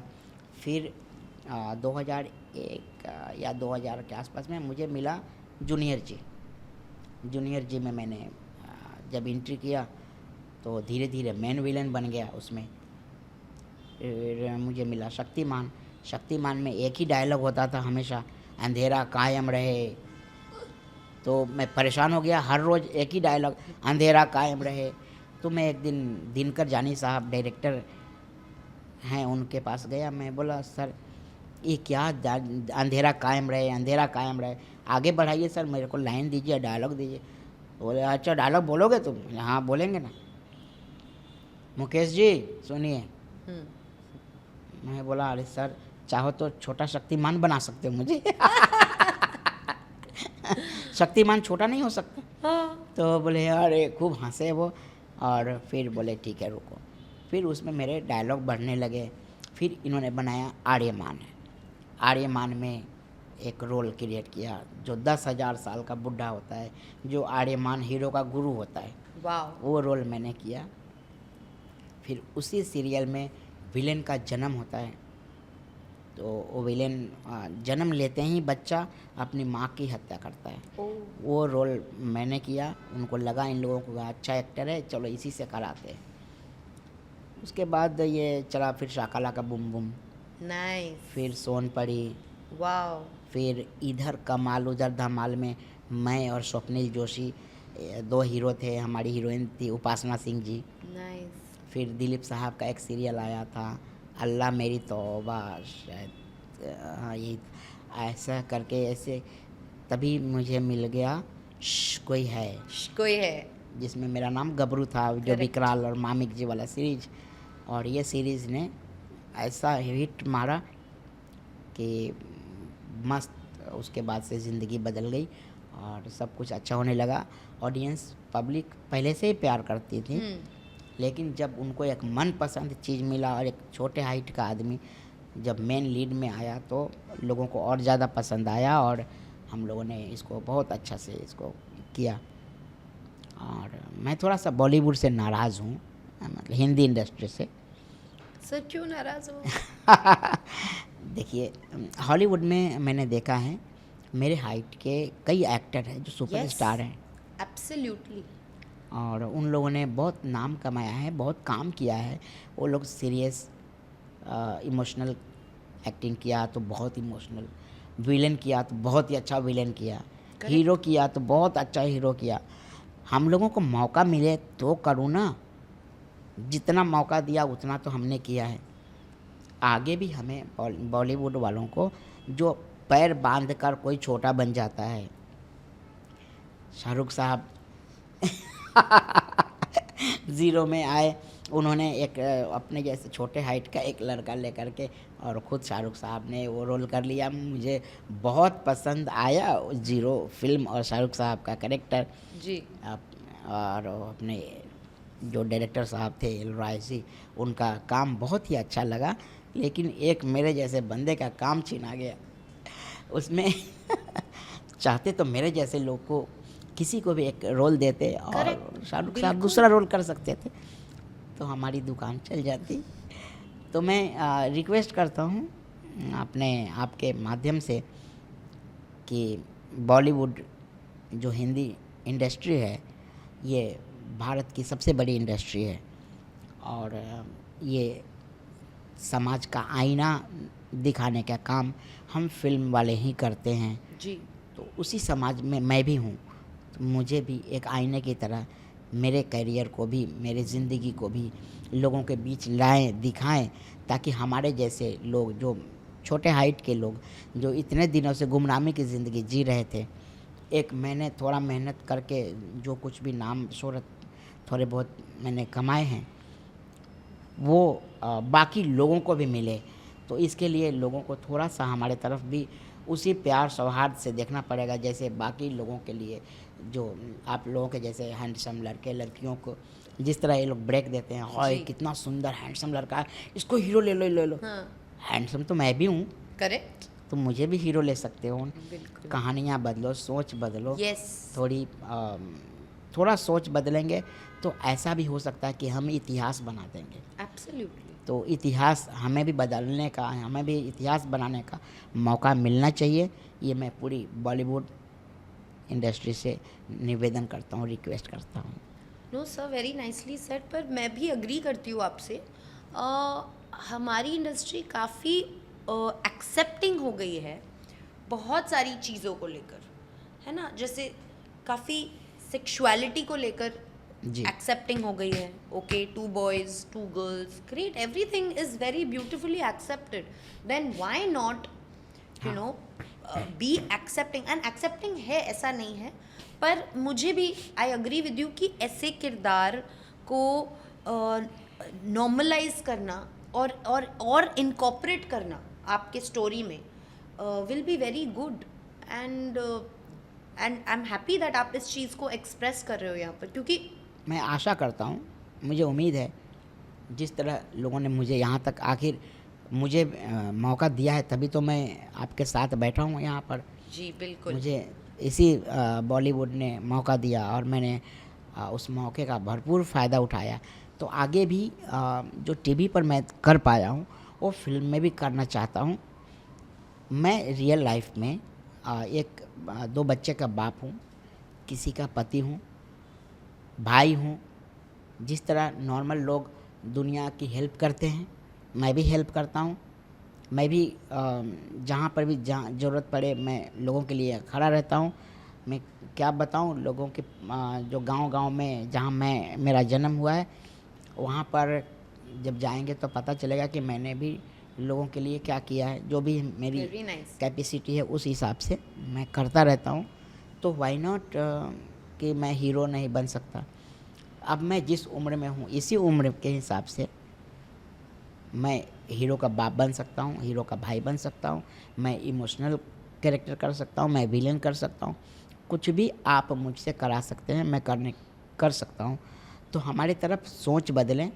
सिर्फ छोटा होने के मतलब, छोटा होने का ये मतलब नहीं कि मैं कहीं से गुजरूँ और स्माइल करें, हाँ कैसे हो बेटा, देखो देखो देखो देखो अंकल को देखो, हाँ सर थोड़ा हाई कर दीजिए।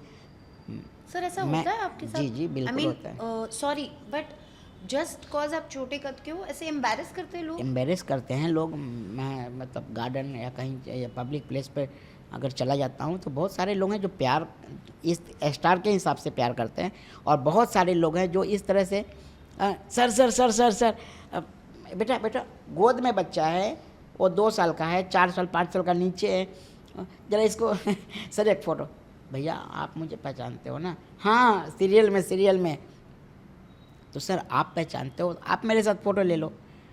वो तो आज का जन्मा बच्चा, मुझे क्या जानता है। अच्छा कोई बात, सर चला हाई कर दीजिए। तो ये जो लोगों की सोच बदलने के लिए जिस तरह इस बॉलीवुड ने लेस्बियंस के ऊपर फिल्म बनाई, एब्सोल्युटली, जिस तरह बॉयज़ का Gays जो के ऊपर रिलेशन उन्होंने के बनाया ऊपर है। फिल्म बनाई, उसी तरह हमारे ऊपर फिल्म बनाओ। I agree. हम भी कर सकते हैं, हम भी दुनिया को दिखा सकते हैं, हम भी, हमारे अंदर भी बहुत कुछ भरा हुआ है, हमें इस्तेमाल कीजिए। हम मतलब मेरे अंदर सब कुछ है। इमोशनल ड्रामा करा लीजिए या कुछ भी करा लीजिए, मेरे अंदर सब कुछ है, मैं कर सकता हूँ। और मेरे जैसे सिर्फ मैं ही नहीं, मेरे जैसे और भी जो छोटे हाइट के कई कलाकार हैं जो बहुत अच्छे एक्टर हैं। सिर्फ आप रोड पर चलते हुए एक टप्पी मार के निकल जाते हैं या कोई मस्ती करके निकल जाता है, तो ये उस तरह, खैर ये तो जो लोग सर आप तो एक्टर हो बहुत बड़े, है ना? जी। तो आपके साथ फिर भी ये सब चीज़ें एक लिमिट तक होती होगी, पर आप मतलब मुझे भी जानना है। ऑफ कोर्स नॉर्मल हो गया है अब तो, काफ़ी लोग बहुत नॉर्मल हो गया। है, पर ऐसे सब मिसबिहेवियर मतलब मेरे को सुनने में थोड़ा अजीब लग रहा है, ऐसे चीज़ें होती है? होती रहती है, आज भी मेरे साथ भी हो जाता है, अभी भी मेरे साथ होता है। परसों तरसों मैं यहीं रहता हूँ पास में। जी मुझे सुनील पाल जी ने गाड़ी से छोड़ा, जी, एक्टर सुनील पाल, कॉमेडियन, बिल्कुल आफ्टर चैलेंज। बिल्कुल, हाँ जी। मैं उतर के जा रहा था तो एक कपल अपने बच्चे के साथ, सर सर सर सर, एक मिनट सर, बेटा देखो देखो देखो देखो देखो अंकल को देखो, सर जरा हाय कीजिए, सर सर ऐसा हाथ कर दीजिए सर। तो किया तो मैं भी हाँ हेलो बेटा हाँ करके मैं रोड से न जाके और फुटपाथ के गलियों गली से ऐसे ऐसे ऐसे भागता हूँ घर पे। तो ये तो मेरे साथ, लेकिन जो मेरे जगह पर नहीं है, जो छोटे हाइट के हैं, स्ट्रगल कर रहे हैं, जो दूसरे जॉब में हैं, उनके साथ क्या होता होगा। अब मेरे साथ पहले क्या क्या हुआ, जब आप जब मैं स्ट्रगल करता था, करेक्ट, तो मेरे साथ कितनी घटनाएं ऐसी घटी होंगी। आप कि- प्लीज बताइए थोड़े ऐसे, बिकॉज मैं चाहती हूँ लोगों को समझे कि आपको समझ में नहीं आता कुछ तो आप ऐसे बिहेव नहीं कर सकते हो, इट्स नॉट फेयर। तो I want you to tell us कि किस तरीके के बिहेवियर। देखिए, शहरों में तो बहुत सब बदल गया है फिर भी, और मुंबई में बहुत ज़्यादा बदल गया है, बहुत ही अच्छा है जी यहाँ रहना, और यहाँ के पब्लिक, यहाँ की पढ़ी लिखी पब्लिक, जी, ऑफ कोर्स जो अनमेच्योर्ड लोग हैं, जो गांव से आते हैं, अनएजुकेटेड लोग, है ना, वो लोग ऐसी इस तरह का व्यवहार कर देते हैं। तो मैं बुरा नहीं मानता हूँ, समझ गया हूँ कि ये बेचारे अनमेच्योर्ड हैं, है ना, अनएजुकेटेड हैं। जैसे जैसे एजुकेशन इनको मिलेगी ये लोग ठीक हो जाएंगे। लेकिन मुझे भी इन चीज़ों के लिए बहुत झेलना पड़ा है। कॉलेज में जब मैं पढ़ता था तो जैसे ही प्रोफेसर साहब निकलते क्लास से, सारे बच्चे मेरे ऊपर झुक जाते, मेरे ऊपर चढ़ जाते, तुम्हारा हाथ दिखाओ, हाथ दिखाओ। हाँ? इतना छोटा छोटा हाथ है, अरे कैसे खाते हो, अरे कैसे चलते हो, अच्छा अच्छा क्या नाम है, मेरे मतलब आवाज़ सुनना है उसको, मेरी आवाज़ सुननी है, मेरा कान खींचना है, मेरे को उठा के कंधे पर रख करके घूमना और वो करना। फिर एक दो बार किसी ने मुझे बताया कि एक काम करो कि आप जैसे ही सर निकलते हैं ना, आप भी निकल जाओ पीछे पीछे और जाके प्रोफेसर रूम होते हैं ना, वहाँ पर बैठ जाओ, फिर वहीं से प्रोफेसर साहब आएंगे क्लास लेने, तो साथ में आ जाओ। तो मैं ऐसे करते गया और मैं भाग गया प्रिंसिपल के रूम में। तो मेरे पीछे पूरा हुजूम चला गया। प्रिंसिपल साहब बोले कि हाँ ये क्या है, क्या हो रहा है। तो मैं बोला सर वो मेरे पीछे आ गए, सॉरी सर मैं जा रहा हूँ। नहीं क्या हुआ है। तो मैंने बताया कि सब मुझे तंग करते हैं एक्चुअल, मेरे को देखने के लिए। तो उन्होंने नोटिस निकाला कि जो भी इसके साथ बिहेव अच्छा नहीं करेगा, जो भी इसके साथ मिसबिहेव करेगा, जो भी तंग करेगा, परेशान करेगा, उसे हम चार्ज लगाएंगे, इस कॉलेज से निकाल देंगे। आई एम वेरी हैप्पी ऐसा कुछ स्टैंड लिया गया। फिर बाद में बच्चे होते हैं, फिर वो लोग आते, मैं तंग नहीं कर रहा हूँ, मैं तंग नहीं कर रहा हूँ, खाली नाम पूछ रहा हूँ। अच्छा तुम खाते कैसे हो। अच्छा कितना 18 साल 17 साल के हम लोग बच्चे थे कॉलेज में, तो अभी वो भी बच्चे हैं, हम भी बच्चे हैं। धीरे धीरे मेरा पढ़ाई से मन उब गया, मेरा पढ़ाई का मन हट गया और मैं फ़ोटोग्राफ़ी करने लगा। ओह वाह, आप फोटोग्राफी करने लग गए। जी मैं फ़ोटोग्राफ़ी करता था, मेरा स्टूडियो था गोस्वामी स्टूडियो। ओह वाह। जी तो मैं स्टूडियो चलाता था बाद में।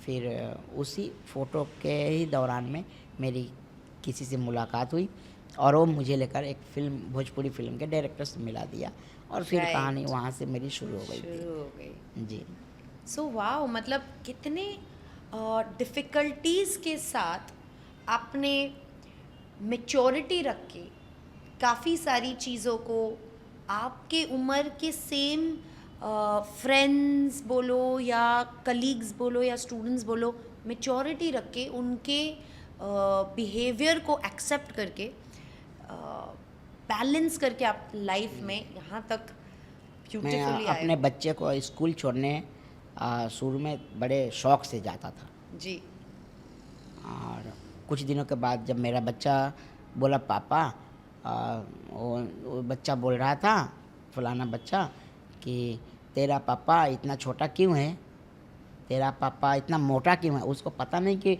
मोटा और छोटा, छोटा बच्चा है वो। जी तो मैं ठीक है। तो बाद में मैंने अंदर जाना बंद कर दिया, उसको गेट तक छोड़ता और मैं बोलता चले जाओ। तो ये तो वैसी, ये तो नेचुरल चीज़ें हैं जो थोड़ा वैसा है तो थोड़ा हो जाता है, इस तरह की बातें होती है। पर मैं उन बच्चे से उदास नहीं हूँ, क्योंकि वो तो बालक है, बच्चा तो है। बच्चा तो बच्चा है। बट मुझे लेकिन लगता है ऐसे कई सिचुएशंस में स्कूल को बताना और सिखाना चाहिए कि कई बार बड़े लोग भी ऐसी गलती करते हैं, तब दुख होता है। जब बड़े लोग अपने बच्चे को रुका करके मुझे रुका लेते हैं और हाथ पकड़ के एक फ़ोटो बच्चे के साथ ज़रा हो जाए, उस तरह से एक एक्टर के तरह से लेते हैं तो ठीक है, लेकिन जब उस तरह से कर, तब वहाँ पर थोड़ा दुख होता है। फिर मैं मेरे बच्चे के परफॉर्मेंस देखने नहीं जा पाया। मैं गया भी तो पीछे बैठा कि कोई उसको ये नहीं बोल दे कि अरे तेरा बाप इतना सा है, देख देख आया है तेरा, तुम्हारा पापा ऐसा छोटा सा। तो ये सब तो होते रहता है। और ये अभी हिंदुस्तान में, भारत में अभी ये चलेगा, अभी 10-20 साल कम से कम और चलेगा। लोग एजुकेटेड होंगे, धीरे धीरे समय बदलेगा। ये सब हॉलीवुड में नहीं है, ये सब लंदन, दुबई वगैरह पे में ये सब नहीं है। मैं गया हूँ शो करने के लिए, बाहर गया हूँ, वहाँ पर ये सब इस तरह से लोग नहीं देखते हैं। हाँ, तो वैसे ही हमारा भारत भी बदलेगा और हो जाएगा। और कोई मैं जानबूझ करके छोटा थोड़ी ना हो गया हूँ, ये तो हो गया है, और ये हो गया है तो मुझे कोई तकलीफ़ नहीं है, मैं खुश हूँ, मुझे कोई परेशानी नहीं है। मेरी वाइफ है, उसे परेशानी नहीं है। मेरे भाइयों के, मेरे पिताजी को, मेरी माँ तो बोलती थी घी के लड्डू टेढ़ो भला, तो घी का लड्डू अगर टेढ़ा भी हो जाता है तो वो स्वाद तो वही देगा। तो मुझे तो कोई तकलीफ़ नहीं है, मुझे कोई परेशानी नहीं है। पर हाँ, थोड़ा जब किसी की नज़र जब पहली बार मेरे पर पड़ती है तो थोड़ा सा वैसा उनकी नज़रों में, मैं उनकी आंखों में देख सकता हूँ कि वो किस तरह से मुझे देख रहे हैं। तो होता है, इस गांव में ज़्यादा होता है, गांव में, इंटीरियर में ज़्यादा होता है, शहरों में ये सब नहीं होता है। और ये सब होते रहेगा अभी कुछ दिन और। आप चलिए हम लोग कुछ और बात सो मैं इस बात को थोड़ा सा समेटना चाहूँगी और कहना चाहूँगी हमारे दर्शकों को, आई एम श्योर सिटी वाले काफ़ी नॉर्मल है, हम चीज़ों को बहुत जल्दी एक्सेप्ट करते हैं। पर हैविंग सेड दैट, वेदर आप टाउन से हो, विलेज से हो या ट्राइबल हो, आप जो भी हो, आपको सोसाइटी के हर तरीके के ह्यूमंस को ब्यूटीफुली एक्सेप्ट करना है। और बिसाइड्स एक्सेप्टिंग, आप एक्सेप्ट नहीं कर रहे हो ये आपकी प्रॉब्लम है, आप उनको ऑकवर्ड नहीं कर सकते हो। आप अपने फीलिंग्स अपने पास रखिए, और फ़ोन आ गया है ना, गूगल कीजिए, अगर कोई चीज़ की नॉलेज नहीं है फाइंड आउट कीजिए, समझने की कोशिश कीजिए, पर किसी और को ऑकवर्ड ना कीजिए। That is very important. So coming back to conversation sir, मुझे जानना है कि हम डिस्कस कर रहे थे कि कैसे सोसाइटी बहुत डिफ़िकल्टी से मिसबिहेव करती है, बहुत अजीब अजीब तरीक़ों से एक्सेप्ट नहीं कर पाती है, और उनका नज़रिया वो खुद समझते नहीं कोई चीज़ को, तो इस वजह से वो समझते हैं कि इंसल्ट कर सकते हैं या एक लाइन क्रॉस कर सकते हैं।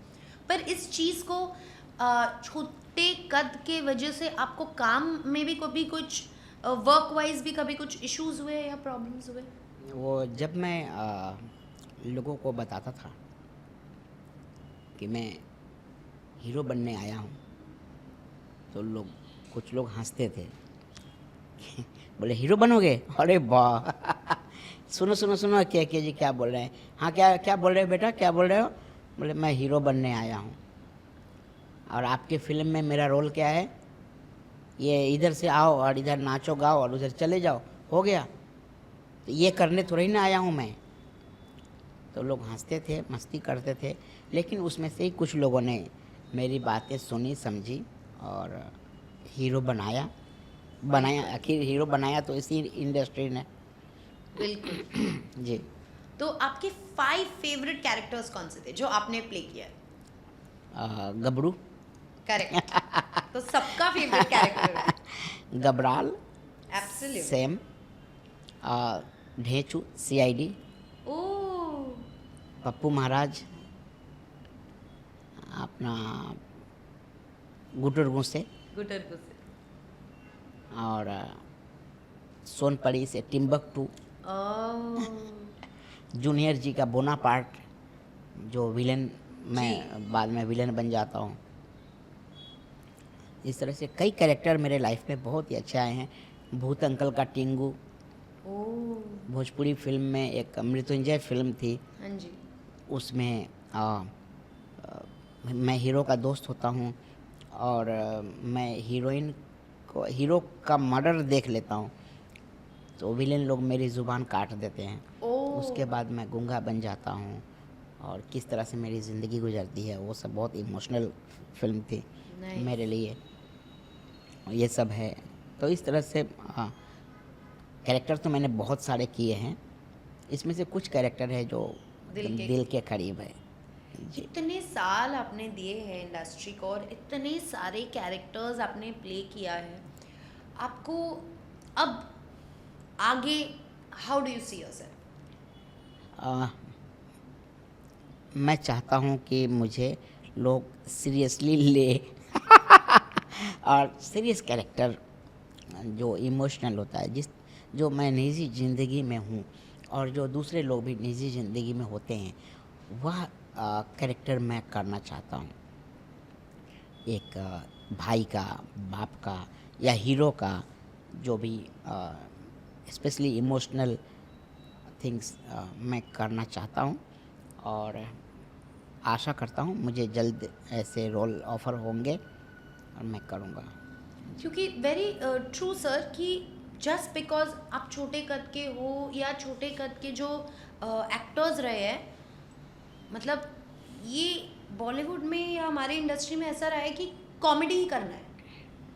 आई मीन बहुत कम हुए होंगे जो जी। सीरियस कैरेक्टर्स के लिए उनको कंसिडर किया होगा। बिल्कुल बिल्कुल, वो भोजपुरी में तो ज़्यादा लोग कॉमेडी के लिए ही मतलब मजाक यूज़- थोड़ी ना हर बिल्कुल, time। ये लोग मजाक बना के रखा है और ऐसे कैरेक्टर को बोले चलो छोटा है तो कॉमेडी करा लो। मैं भी जब फ्री रहता हूँ तो टाइम पास के लिए वो सब कर लेता हूँ, लेकिन मेरा जो लक्ष्य, मेरा मिशन है वो अलग है और वह मेरा मिशन भी पूरा हो रहा है धीरे धीरे। हर बार कुछ ना कुछ अच्छा कुछ आ रहा है मेरे पास और मैं करते जा रहा हूँ। तो मेरा मिशन भोजपुरी या वो सब नहीं है, एक्चुअल भोजपुरी हो या मराठी हो या गुजराती या कोई भी जो रीजनल लैंग्वेज है, ये सिर्फ भाषा है और एक्टिंग तो हम लोगों की सब सेम ही होती है, जी। चाहे कोई भी भाषा हो। एक्टरों की, कलाकारों की कला की कोई भाषा नहीं होती। बिल्कुल। तो हम लोग अपनी ईमानदारी से वहाँ भी काम करते हैं, यहाँ भी काम करते हैं।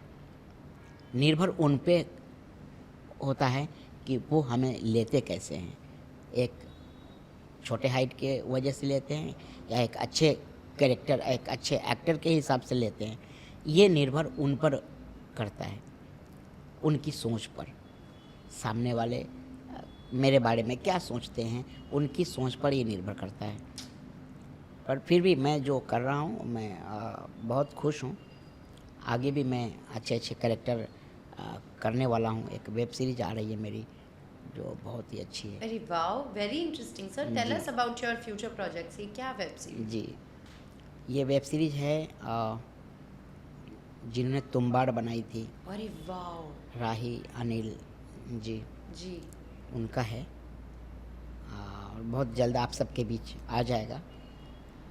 उसमें पंकज त्रिपाठी जी हैं कुणाल खेमू साहब हैं, जाकिर हुसैन और भी बहुत सारे बड़े बड़े दिग्गज कलाकार हैं उसमें। मैं भी हूँ। जी मुझे बहुत उम्मीद है इस वेब सीरीज से, और ये आ जाए तो थोड़ी दुकान और चल पड़ेगी। बिल्कुल बिल्कुल लोगों को लगेगा कि मैं ये भी कर सकता हूँ। बिल्कुल। जी। Very nice. और सर आपको कभी रियलिटी शो नहीं करना था? और रियलिटी शो मुझे बिग बॉस से ऑफ़र आया था, मैं मीटिंग भी किया था, लेकिन किसी वजह क्या उन्होंने कहा कि गुटरगू और सीआईडी तब मेरा चल रहा था जी। उन्होंने बोला कि इसको छोड़ना पड़ेगा 3 महीने के लिए, जो मैं छोड़ नहीं सकता था, तो मैंने बिग बॉस को छोड़ दिया। अब ऑफ़र आएगा तो करूँगा। बट मुझे लगता है आपको बिल्कुल करना चाहिए रियलिटी शो, क्योंकि कहीं ना कहीं मुझे लगता है जो हम आपको कैरेक्टर्स में देखते हैं, आप वो कैरेक्टर प्ले कर रहे हो। अब जब मैं आपके साथ इतनी सारी बातें कर रही हूँ, मुझे बहुत अच्छा लगेगा कि मैं आपको बिग बॉस हाउस में देखूँ या खतरों की खिलाड़ी में देखूँ या झलक दिखला जा में देखूँ, ऐसे कोई रियलिटी शो में देखूँ जहाँ पर आपको बियॉन्ड जो आप एक कैरेक्टर निभाते हो जी। उस पर्सनालिटी में मैं आपकी रियल पर्सनालिटी में आपको देखूं, जी, और जी। किस तरीके से आप मैनेज करोगे बिग बॉस में सारे झगड़े जी। सारे तो बहुत मजा आएगा। I would really like to see you and I am sure सारे ऑडियंसेस को भी बड़ा मजा आएगा आपको बिग बॉस हाउस में देखने के लिए। अगर आपको ऑफर आएगा तो आप एक्सेप्ट कर लोगे ना? बिल्कुल, अभी मैं करूँगा। बिग बॉस का अगर ऑफ़र आया तो मैं करना चाहूँगा। और ये है कि थोड़ा मुझे झगड़ा पसंद नहीं है, मैं तो रोते रोते समय बिताऊँगा। प्रिपेयर होके आप चले जाना कि झगड़ा होने वाला है। मैं झगड़ा नहीं कर सकता, लेकिन हाँ, झगड़ा देख सकता हूँ रोज। झगड़ा कर नहीं सकता पर देख जरूर सकता हूँ। बिल्कुल हम लोग की तरह, हमें भी बिग बॉस इसलिए मजा आता है क्योंकि हम देखते हैं 2 लोग झगड़ रहे और झगड़, मार उसको और पकड़, तो इसी वजह से हम भी देखते हैं। आपको भी यही अच्छा लगता है? मैं देखूँगा, लोगों को लड़ते हुए देखूँगा, झगड़ा छुड़ाऊँगा। हाँ। और जब मैं फंसूंगा तो रोऊंगा। फिर मैं बोलूँगा बिग बॉस मुझे बाहर निकालो। बहुत मजा आएगा। वी विल रियली होप कि आपको बिग बॉस में इन नेक्स्ट अभी ये सीजन या कभी भी बुलाया जाए। मुझे वो बहुत पसंद है, झलक दिखला जा। अरे बहुत मजा आएगा आपको झलक में भी मुझे- देखने के लिए। मुझे झलक दिखला जा बहुत पसंद है। उसमें सब बहुत प्यार से सब डांस करते हैं, खूब मस्ती करते हैं, खूब मज़ा आता है। और ये जो है खतरों के खिलाड़ी, तो बहुत डर लगता है मुझे। पर अच्छा लगेगा, मतलब इट्स अ न्यू एक्सपीरियंस। हाँ, मैं जाऊँगा, अगर बुलाएंगे तो मैं जाना चाहूँगा, लेकिन वो जो कीड़े मकोड़े को जब हाथ लगाते हैं ये। पर आपको झलक में भी ना सर, जब मैंने भी किया था झलक दिखला जा, तो जी। वो लोग हर different places modes of life से characters I mean you know लोग ले आते हैं, कंटेस्टेंट्स ले आते हैं। कोई क्रिकेटर होता है, कोई कॉमेडियन होते हैं, जैसे मेरे साथ आरजे मंत्रा थे, तो he is an RJ and an actor, and मेरे साथ तलत अजीज़ थे, वो गज़ल सिंगर है। तो I think you should definitely you know do a reality show. बहुत मजा आएगा। We have never seen you, so मुझे लगा कहीं ना कहीं maybe you are not interested और something, but No, it's no. Nice to know that आपको अच्छा एक्चुअल लगे। लोगों तक मैं अप्रोच नहीं कर पाता हूँ, और वो लोग भी मुझ तक नहीं पहुँच पाते हैं किसी भी वजह से। लेकिन आएंगे, ऐसा ऑफ़र होगा तो मैं ज़रूर करना चाहूँगा। Very nice. जी।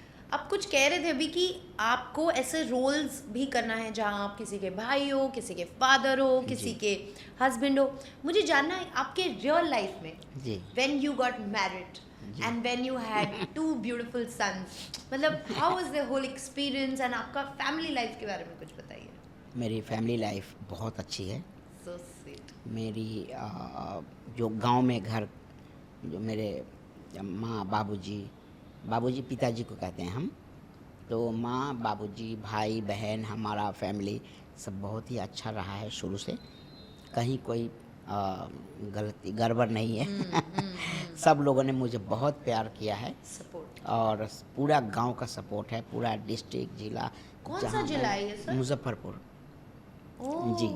और हमारे यहाँ लीची बहुत निकलता है, लीची का खेती ओह है। वाओ, जी, लीचीज। लीची, हाँ हाँ। हमारे पास भी बहुत सारे खेत में लीची यहाँ है।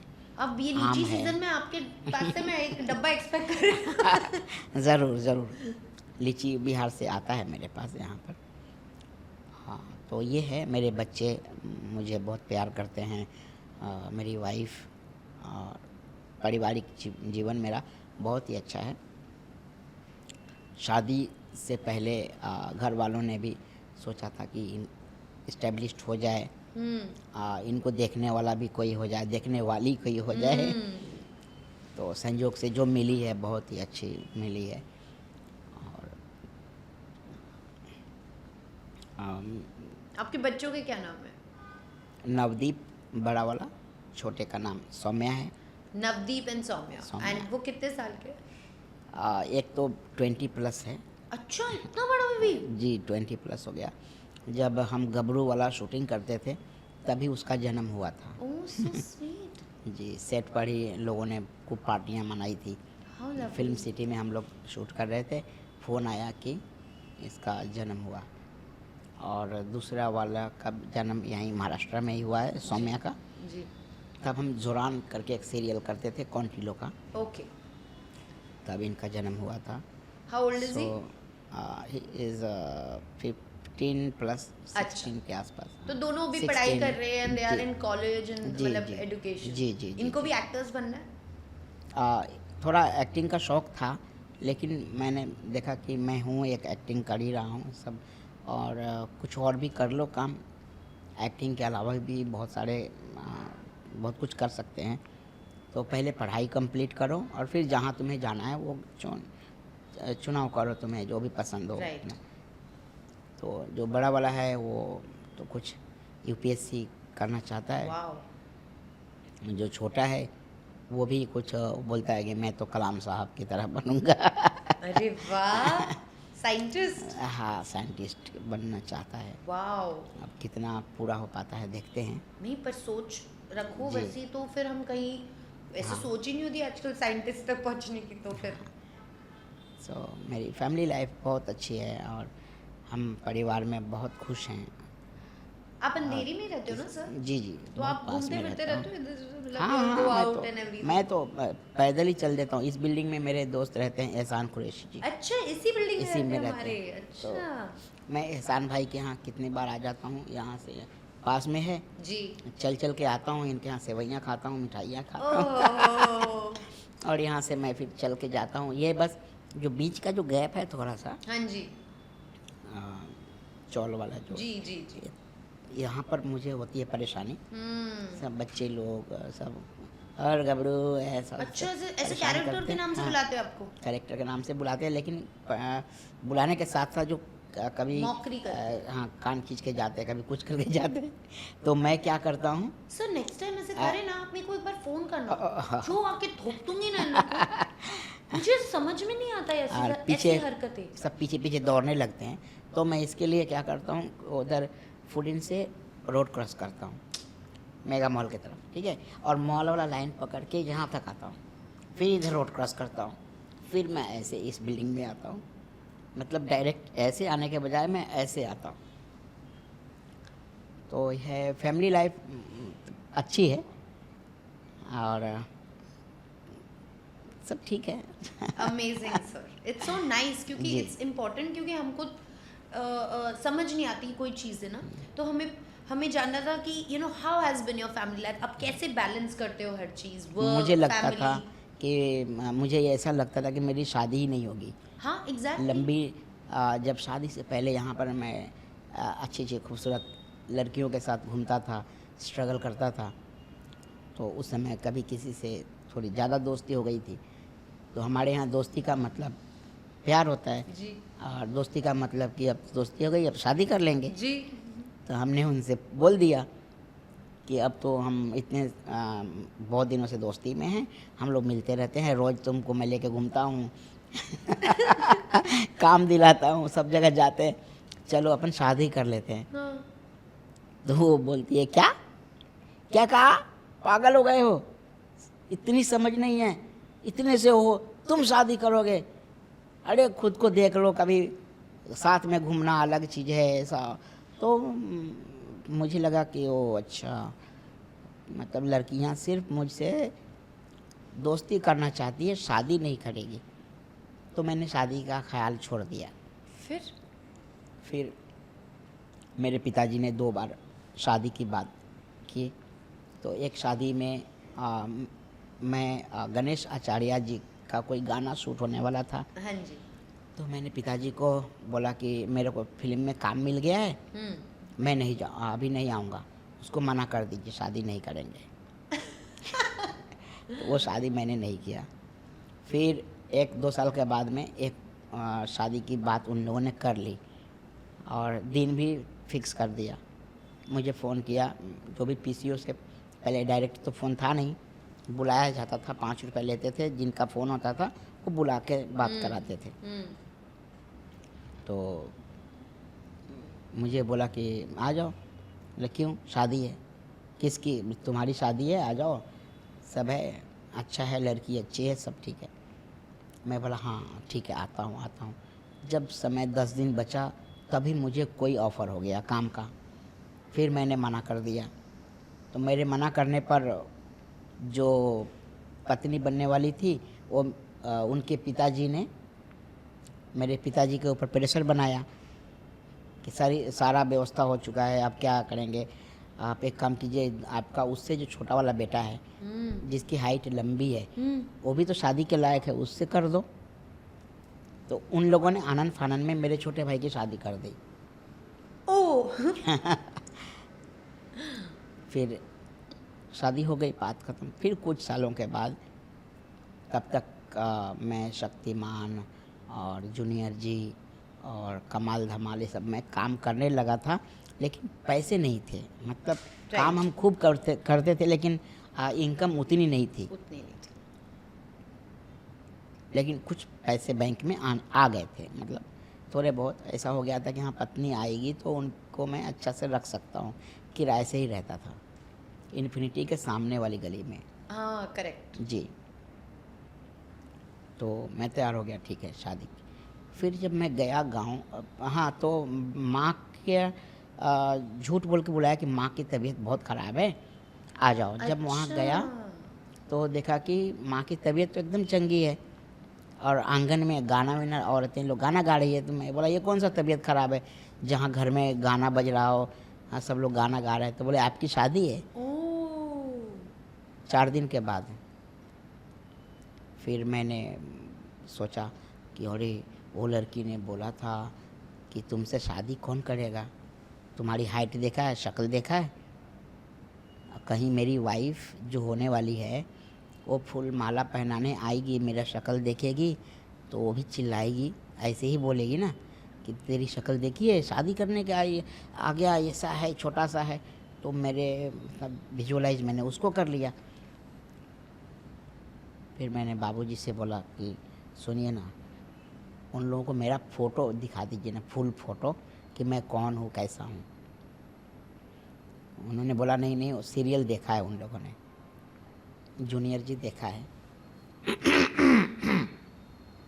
जो बाद में पता चला मेरी वाइफ ने नहीं देखा था। फिर मैंने कहा एक काम कीजिए कि हम बारात लेकर नहीं जाएंगे, अब हम मंदिर में शादी करेंगे मुजफ्फरपुर। मैंने मन ये प्लान किया कि शादी के लिए जाएंगे और अगर लड़की ने मना कर दिया तो वहाँ से घर नहीं आएंगे, सीधे बम्बई भाग जाएंगे। तो आप हमेशा शादी से भाग रहे थे? तो नहीं, अब इसलिए भागने लगे थे कि एक लड़की ने मुझसे कहा था कि तुम इसके लायक नहीं हो, तुम अपनी हाइट देखो, पर्सनालिटी देखो, तुम्हारी शक्ल देखो। ज़बरदस्ती शादी के ऐसा मुझे कर दिया था।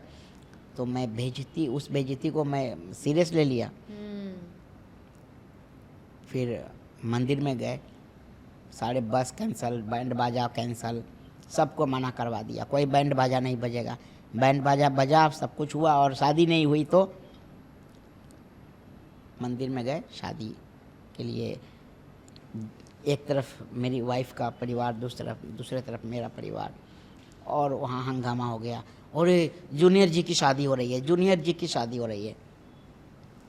पब्लिक पूरा मंदिर घेर लिया, पुलिस आ गई, ट्रैफिक हो गया, सब बहुत मैस हो गया।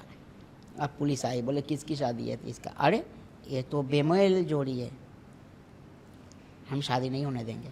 क्या जोड़ी है? ये छोटा है, वो लंबी है, ये तो कोई मेल ही नहीं है, अरे? बेमेल है। तो फिर नहीं, पहले पूछताछ करेंगे। फिर उनको, मेरी पत्नी को बुलाकर वहाँ पर पूछताछ किया गया। आप अपनी मर्ज़ी से कर रहे हो ना, कोई जोर ज़बरदस्ती तो नहीं है, अभी भी छोड़ सकती हो। तो उन्होंने बोला नहीं, मैं जानती हूँ, मैं कर रही हूँ। फिर वहाँ पर ही एक बाउंड बनाया गया शादी का, सब पेपर बना, फिर हमारी शादी हुई। उसके बाद हम मुंबई आ गए। तो ये सब है। Interesting story. बहुत से लोगों के जो मेरे हाइट के लोग हैं, बहुत से लोगों के लाइफ में बहुत ही अच्छा भी हुआ होगा। मेरे साथ यही अच्छा हुआ है कि हम बॉलीवुड के लोगों ने मुझे अपनाया और मुझे अपने क्या बोले, गोद में भर लिया, मुझे अपने बाहों में भरा, मतलब पूरा हक किया, एक्सेप्ट कर लिया। ये मेरे साथ बहुत अच्छा हुआ। लेकिन हमारे साथ बहुत सारी बुरी चीज़ें भी हुई है, जो मैं अभी तो ये 1 घंटा का 2 घंटे का शो में आएगा ही नहीं। बहुत सारी इमोशनल बातें हैं जो हम जब कभी बात करेंगे तो उस पर बहुत घंटों निकल जाएंगे। सो है, बस माँ बाबूजी का आशीर्वाद। आपकी माँ है? जी बिल्कुल। सुबह सुबह उठ के आप सब लोग, जितने लोग भी सुन रहे हैं, आंख बंद करके सीधे जाना माँ को दर्शन करना और पिताजी का। इससे बड़ा दुनिया में कोई भगवान नहीं होता। आपको मंदिर जाने की कोई ज़रूरत नहीं है अगर आपके घर में माँ और बाबूजी हैं। अपने से बड़ों का हमेशा आदर कीजिए। हर किसी के साथ विनम्रता से पेश आइए, चाहे आपके पास कितनी भी संपत्ति हो। हमेशा अपने आप को छोटा अगर बनाए रखेंगे तो पूरी दुनिया आपसे आपको हाथों पे उठा के रखेगी, आपको बहुत ऊंचा कर देगी। जिस किसी ने भी अपने आप को सबसे ऊंचा बनाने की कोशिश किया है वो रावण बन गया है। बिल्कुल। सो ध्यान रखिएगा आप भी। जी बिल्कुल। सुबह उठ के आंख बंद करके सीधे मम्मी के चरणों का दर्शन करो। मैं मम्मी के साथ बहुत झगड़ा करती हूँ, बट बेस्ट फ्रेंड भी मम्मी है। कुछ भी होता है, एक जो दिल से बात कर सकते हैं किसी के साथ, वो माँ होती है। उनको सब पता ही होता है, नहीं उनसे छुपा ही नहीं सकते। कैसे छुपाओगे? उन्हीं से तो हम एक अंश निकले हैं। बस उनको कुछ सब, मतलब कुछ छुपाने की, मतलब कितने बार मुझे लगता है आप मम्मी को नहीं छुपा पता। भी लोगे ना, उनको सब पता होता पता होता है, उन्हें सब पता होता है, सब समझती हैं। और आप ये मत सोचिए कि मेरा बाप मेरे बारे में नहीं जानता है, सब जानता है, आंखें बंद करके रहता है। यस, सब कुछ जानता है, आपका एक एक बाल उसे लेकर नाखून तक जानता है, चुप रहता है। Correct. So Such interesting conversations with KK sir. So now I want to take you all to our favorite segment. और मुझे KK sir के साथ ना ये segment में बहुत मज़ा आने वाला है। This is called Being Honest with Ankita. तो सर हमारा एक segment है, इसका नाम है Being Honest with Ankita. अगर आप honest नहीं रहोगे तो लायोमीटर के तरह हमारे पास बमोमीटर है। जो ऐसे चुट्टी काटेगा कि आपने झूठ क्यों बोला। ठीक है। सो हम एक quick being honest with Ankita round जी जी जी जी ठीक है, before we end our episode. So आपके सारे शोज में से सबसे चैलेंजिंग रोल आपके लिए कौन सा था? गुटुरगु। अच्छा। गुटुरगु जब मैं करने गया तो मैं बोला, ओ ये बिना डायलॉग का एक्टिंग और ये पूरा एपिसोड बिना डायलॉग का, ये कैसे हो सकता है? हालांकि मैंने ऐसे ड्रामा किए थे, नाटक किए थे जी, पर ये पूरा का पूरा एपिसोड बिना डायलॉग का। मैं सोचा ये प्रबल सर जो है ना, जो राइटर डायरेक्टर, प्रबल सर ऑफ कोर्स। प्रबल सर पगला गए हैं। प्रबल सर, you're listening, no? प्रबल सर जो हैं हमारे गुटरगू के writer, Of course, I remember. Director, concept भी उन्हीं का था, उन्होंने ही कंसीव किया था इसको। और तो मैं उनको देख रहा था ऐसा करके, प्रबल सर पूरा उनको नीचे से ऊपर देख रहा था। मैं पहली बार उनको मिल रहा था। सो ये आदमी सोच के आ रहा है क्यों ऐसा कि आत्महत्या करने जा रहा है। फिर मैंने देखा कि लाइन से अच्छे अच्छे एक्टर हैं, भावना जी, शोभा खोटे की बेटी भावना जी, जयदत्त व्यास जी, और गौरव गेरा। उस समय सुनील ग्रोवर के जगह गौरव गेरा थे पहले। जी जी जी, मुझे याद है। तो ये सब है। फिर पता चला कि दया सर भी आने वाले हैं, सीआईडी के दया सर। जी बिल्कुल। ठीक है, 2-4 एपिसोड करते हैं, देखते हैं कौन। ये तो प्रबल सर तो सुसाइड आत्मा ये क्या कर रहे, करते हैं। जब करने गए तो जो आपने टेलीकास्ट में फर्स्ट एपिसोड देखा, वो फर्स्ट शूटिंग वाइज फर्स्ट नहीं था, शूटिंग वाइज तो कुछ और था जी। तो ये बाद मतलब दूसरा या तीसरा एपिसोड हम जो शूट किया, जो आपने फर्स्ट देखा जी। जब किया तो मज़ा आ रहा था। और इन्होंने, हमारे डायरेक्टर ने हमें फ्री छोड़ा कि हम सोच सकते हैं, हम अपना भी कुछ बता सकते हैं, अपना भी कुछ कर सकते हैं। ऊपर से साथ में पहले तो गौरव गेरा जी के साथ पायलट किया था, तो गौरव जी ने शो को छोड़ा, सुनील जी आए। अब सुनील जी की और मेरी ट्यूनिंग बड़ी अच्छी हो गई, तो हमने काम जैसे जैसे करते गए 2-4 एपिसोड के बाद तो दूसरे सीरियल में बोलने वाले में जाते थे तो डायलॉग ही याद नहीं करते थे।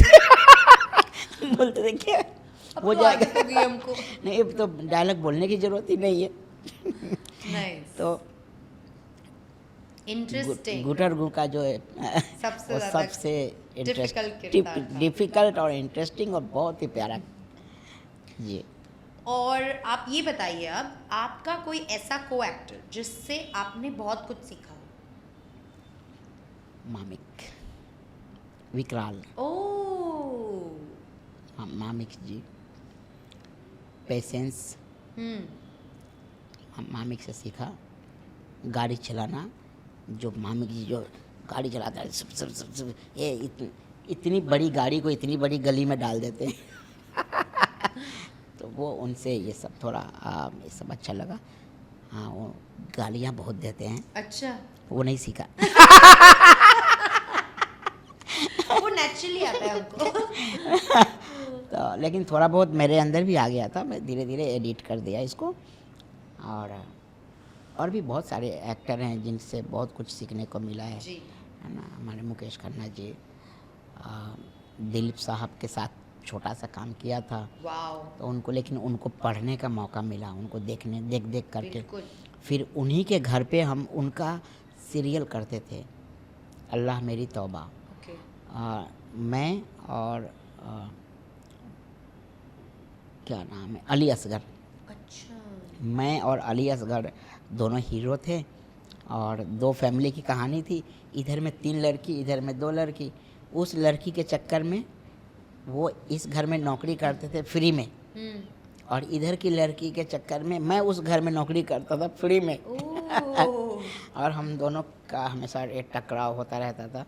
और जिसकी शूटिंग हम दिलीप साहब के बंगले पर ही करते थे, तो हमें उनको नज़दीक से देखने का मौका बहुत मिला। बहुत ज़्यादा समय उनके साथ मैंने बिताया। फिर उनके साथ खाना खाया, और उनके घर का ही हम लोग खाना खाते थे। और बहुत दिलीप साहब खाना खिलाने के इतने शौकीन हैं कि टेबल भर जाता था वो। और तरह तरह का खाना आप कितना खाएंगे, एक एक पीस खाएंगे तो पेट भर जाता था। शायरा जी खुद खड़ी रहती थी, खुद ये भी खाइए ना, थोड़ा ये खाइए, बहुत अच्छा है। सो बहुत, मतलब ये दिलीप साहब का ये लीजेंड है। बताइए, दुनिया जिसकी फ़ैन है, वो आदमी, वो उनकी मैडम, वो ये खा लीजिए, वो खा लीजिए। लता मंगेशकर जी, मैं लता जी के यहाँ उनके जन्मदिन पर अभी भी 28 तारीख को हम लोग 27 को उनके घर पे गए थे, जी जहाँ आशा भोसले जी, उषा मंगेशकर जी, उनका पूरा परिवार, मीना ताई, सब लोग थे और हम लोगों ने वहाँ पर उनका ट्रिब्यूट किया और बहुत ही अच्छा समय हम लोगों ने वहाँ बिताया। लता दीदी को याद किया, सबकी आंखें नम थी। सब पर लता मंगेशकर जी के यहाँ पर भी हम लोगों ने बहुत, तो जो लोग लीजेंड होते हैं जी वो ऐसे ही लीजेंड नहीं होते, उनके अंदर ईश्वर होते हैं, उनके अंदर भगवान होते हैं, तभी वो उस जगह पर पहुंचते हैं। एब्सोल्युटली जी। Sir, I agree. तो मैं दिलीप साहब से सीखा हूँ और ऑफ कोर्स सबके भाई सलमान भाई, हाँ जी, वाओ, उनसे भी मेरी मुलाकात एक बार, एक औजार की शूटिंग चल रही थी। यस, ये जो प्रथमेश टावर है ना, हाँ जी। गोल वाली बिल्डिंग, जी लोखंड वाला इधर, जी, पहले वहाँ बिल्डिंग नहीं था, वो बिल्डिंग नहीं थी, पहले वहाँ गड्ढा था। ओके, अचानक से देखा एक दिन गड्ढा भर गया और ब्लैक कलर का पूरा रोड बन गया था और हम ऐसे ही घूमते रहते थे, आदर्श नगर में रहते थे, ऐसे ही घूमते रहते थे। देखा कि भीड़ लगी हुई है, जब भीड़ के पास गए तो रस्सी ऐसे कर गोल बना करके घेरा बनाया हुआ है और अंदर सलमान खान साहब शूटिंग कर रहे हैं अच्छा, औजार फिल्म की। शिल्पा शेट्टी जी, सोहेल जी, अरबाज, सब लोग वहाँ हैं और मैं भी रस्सी पकड़ के खड़ा था, हाँ, देख रहा था। तभी भाईजान की नज़र पड़ी मुझ पर, बोले तो मैं गया नहीं। फिर थोड़ी देर बाद बोले, तो मैंने बगल वाले को बोला आपको बुला रहे हैं। बोले नहीं तुम। हाँ। मैं गया, बोले हाँ क्या नाम है, के गोस्वामी। क्या करते हो? मैं हीरो बनने आया हूँ और बस मौके की तलाश है, समय मिलते ही मैं भी इसी जगह पे रहूँगा। अरे वाह, फिर भाईजान से हमारी बड़ी अच्छी बातें होने लगी, उन्होंने मुझे घर पे बुलाया, हम गए। कई फिल्मों में उन्होंने मुझे रोल के लिए बात किया और जब शूटिंग का समय होता था, मतलब बातचीत होते होते 6 महीना निकल गया, अब मेरे पैसे ख़त्म हो गए, तो मैं गांव चला जाता था पैसा जमा करने, जी, तब इनकी शूटिंग आ जाती थी। तो औजार में भी रोल बनाया, टाइम पर ढूंढा, मैं नहीं मिला तो दूसरे को ले लिया। अच्छा, फिर प्यार किया तो डरना क्या में रोल बनाया, यस, फिर मैं नहीं मिला तो किसी और को ले लिया। इसी तरह से कई फिल्मों में मेरे लिए रोल बने और मैं टाइम पर नहीं मिला। फिर एक महमूद भाईजान, जी महमूद साहब, जी, बिल्कुल, उनकी फिल्म थी, उनकी फिल्म थी, उनका बेटा उसमें हीरो, जी, और शाहरुख साहब ने भी उसमें एक्टिंग किया, सलमान भाई ने किया, सारे बड़े एक्टरों ने किया। मैं भी उसमें दुश्मन दुनिया का। ओके, तो भाई ने उसमें मुझे रोल दिलाया और अपने साथ ही भाई ने मुझे उस फिल्म में रखा। तो मैंने ये देखा कि इतने बड़े स्टार कैसे एक गरीब छोटे लोगों को भी भीड़ में से बुला करके और काम दिला देते हैं, उसका घर चलवा देते हैं और किसी का घर बनवा देते हैं। हम लोग किस खेत की मूली हैं जो हम लोग अपने आप को एटीट्यूड में, ये जो आपने जहाँ से शुरू किया था फिर हम वहीं पर आ गए कि जो नए जो आ रहे हैं आजकल के हीरो हीरोइनें और यंगस्टर जो कर रहे हैं, वो किस खेत की मूली हो। सीखो सलमान खान से, सीखो शाहरुख खान, अमिताभ बच्चन, दिलीप साहब, इन लोगों को देखो, लीजेंड इन्हें कहते हैं। एब्सोल्युटली, जी, वेरी नाइस सर, बहुत सारे किस्से आपसे मालूम पड़ रहे हैं।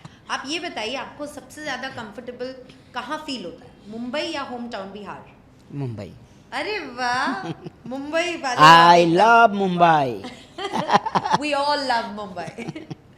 अच्छा, बॉलीवुड या हॉलीवुड का कोई ऐसा डायरेक्टर जिसके साथ आप आगे काम करना चाहते हो? बॉलीवुड के डायरेक्टर हैं हमारे, कोई है के, ओके, कोई है के एक डायरेक्टर पवन कौल साहब, पवन कौल।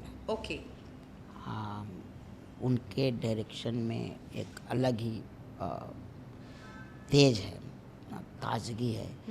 और आपने तो शायद नहीं किया होगा काम, आप उनको सर्च कीजिएगा। बहुत ही अच्छा डायरेक्शन, और मतलब एक्टरों से काम लेते हैं जो, और उन्हीं के असिस्टेंट एक विक्की है, ओके, और नितिन कक्कर नाम है। यस, हाँ ना, विक्की जी, हम लोग तो विक्की विक्की बुलाते थे।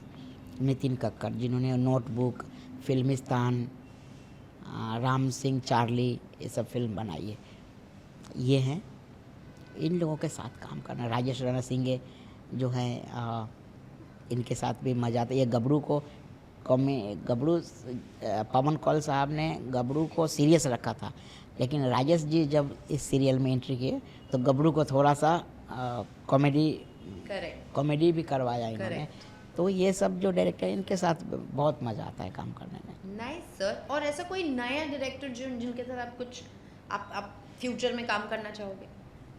नए तो नहीं है तो बहुत पुराने लेकिन नया नया चमका दिया है उन्होंने इंडस्ट्री को, विवेक अग्निहोत्री जी। ओह, वेरी नाइस जी। सो बहुत मज़ा आएगा आपको देखने में उनके कोई मूवी में। हाँ। और एक ऐसा सच बताइए जो दर्शक इंडस्ट्री के बारे में नहीं जानते हो। अब तो दर्शकों को सब कुछ पता चल गया है अब तो दर्शकों को सब कुछ पता चल गया, सारी रियलिटी पता है, और सोशल मीडिया से तो बहुत ही ज़्यादा पता है। तो अब तो शायद ही कोई बात छुपी ही नहीं है, अब तो छुपने वाली कोई बात ही नहीं है। कैमरे के पीछे की बात भी लोगों को पता है absolutely, I agree with you sir. इन ऑप्शन में से आपका फेवरेट डायरेक्टर कौन है जिनके साथ आप काम कर चुके? साकिब पांदोर जी, माहिम जोशी, घनश्याम पाठक।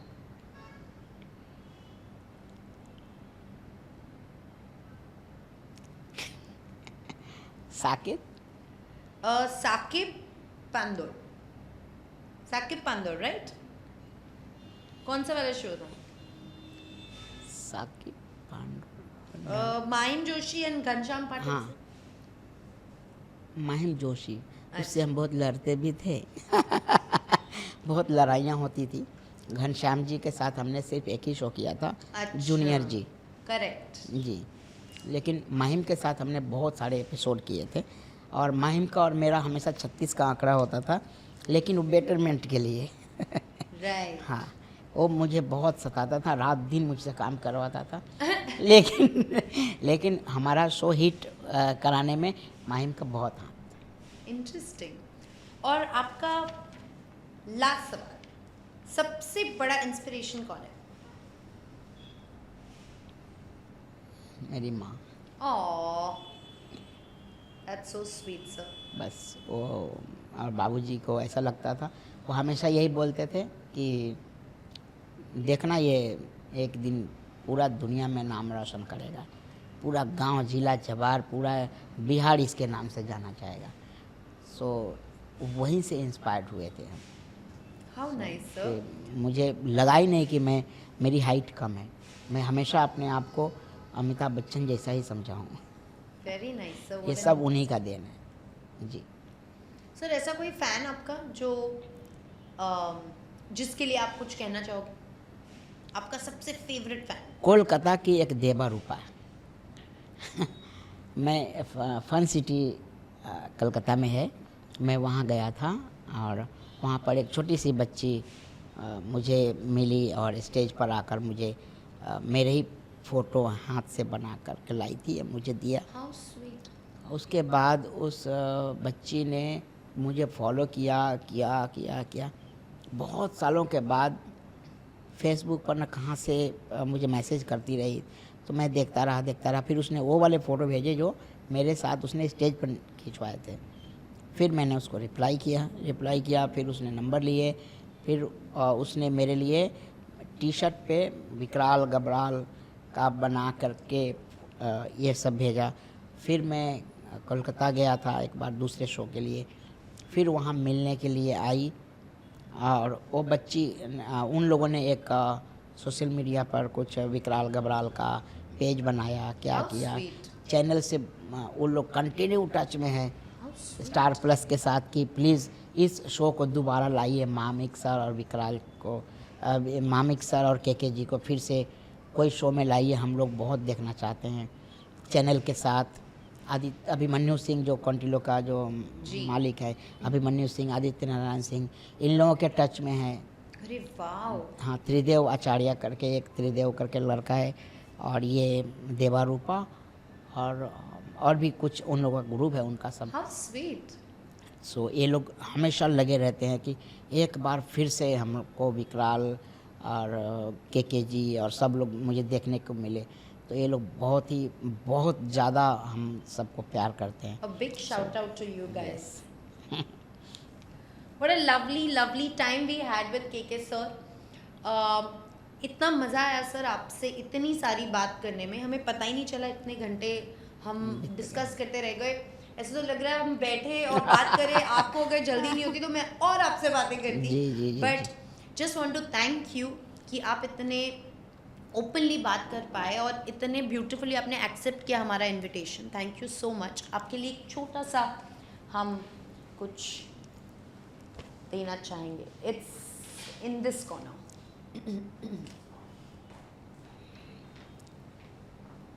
मैं तारीफ़ करना चाहता हूँ इस शो के जो मैडम ने मुझे जो कांटेक्ट किया था उनका। आयशा जी, प्लीज़ आयशा जी के बारे में कुछ बोलिए। ये इतनी अच्छी है, इतना अच्छा से बात करती है और बातों बातों में ना पटा लेती है बातों बातों में।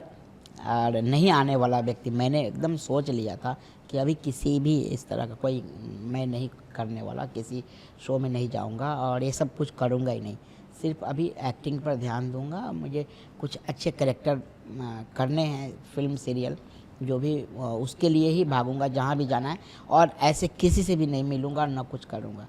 पर इस लड़की ने मुझे मतलब अगर ये sweet sir, I am so thankful कि आप आए हमारे शो में, आपने एक्सेप्ट किया। तो आपने दिस इज़ आपका तो ये फर्स्ट पॉडकास्ट है तो हम जानते हैं जी, लेकिन सर आपने मतलब इंटरव्यूज़ देना अब मतलब आप थोड़ा अवॉइड करते हो?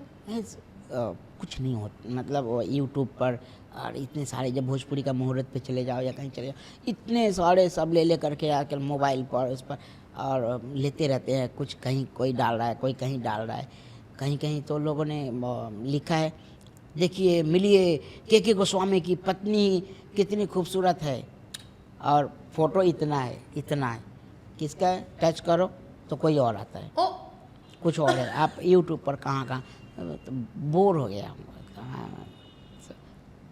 थोड़ा मीडिया लोगों को भी समझना चाहिए कहाँ पे ड्रॉ लाइन। इन के गोस्वामी की बेटी से मिलिए और हॉट सी लड़की, पता नहीं कहाँ से फ़ोटो ला कर डाल दिया, कुछ इस तरह से। ना मैं क्या मीडिया मतलब ये लोग कब, जब आप कुछ करते हो तभी आते हैं, तो पहले हम कर लें और कुछ कर लें। बट थैंक यू सर, आपका पहला पॉडकास्ट है और आपने एक्सेप्ट किया। आयशा तो ऑफ कोर्स है ही कि आपको कन्विंस कर पाई, लेकिन अंकिता जी आपको I love you. I love you too sir, I love you from I think 14 years. आप बहुत अच्छा सवाल करती हैं, बड़े अच्छे से, और फिर जब मैं कहीं बह जाता हूँ तो खींच के मीटर में लाती हूँ। वेरी इंटरेस्टिंग सर, बहुत मज़ा आया। ये आपके लिए छोटा सा जी, सर।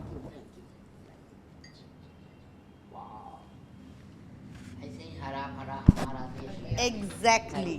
अरे I'll keep it here, sir. नमस्कार, प्रणाम, सत श्री अकाल, अस्सलाम वालेकुम। मैं हूं आप सबका प्यारा के गोस्वामी। मेरे इस शो को देखकर आप सबको कैसा लगा ज़रूर बताइएगा, और हाँ, आप सब इस चैनल को लाइक करें, सब्सक्राइब करें, और वो जो बेल होता है ना, टन की घंटी, वो ज़रूर बजाइए। Thank you so much. I'm sure guys आपको ये एपिसोड ने काफी मोटिवेट और एनकरेज किया। And if you had even 1% doubt in your head that you'll be able to make it or not, I'm sure it's been clear. I hope to see many more people coming to our industry from all walks of life. So guys, if you have liked the episode, जरूर like कीजिए, comment भी कीजिए, share भी कीजिए, subscribe भी कीजिए। please don't forget to press the bell.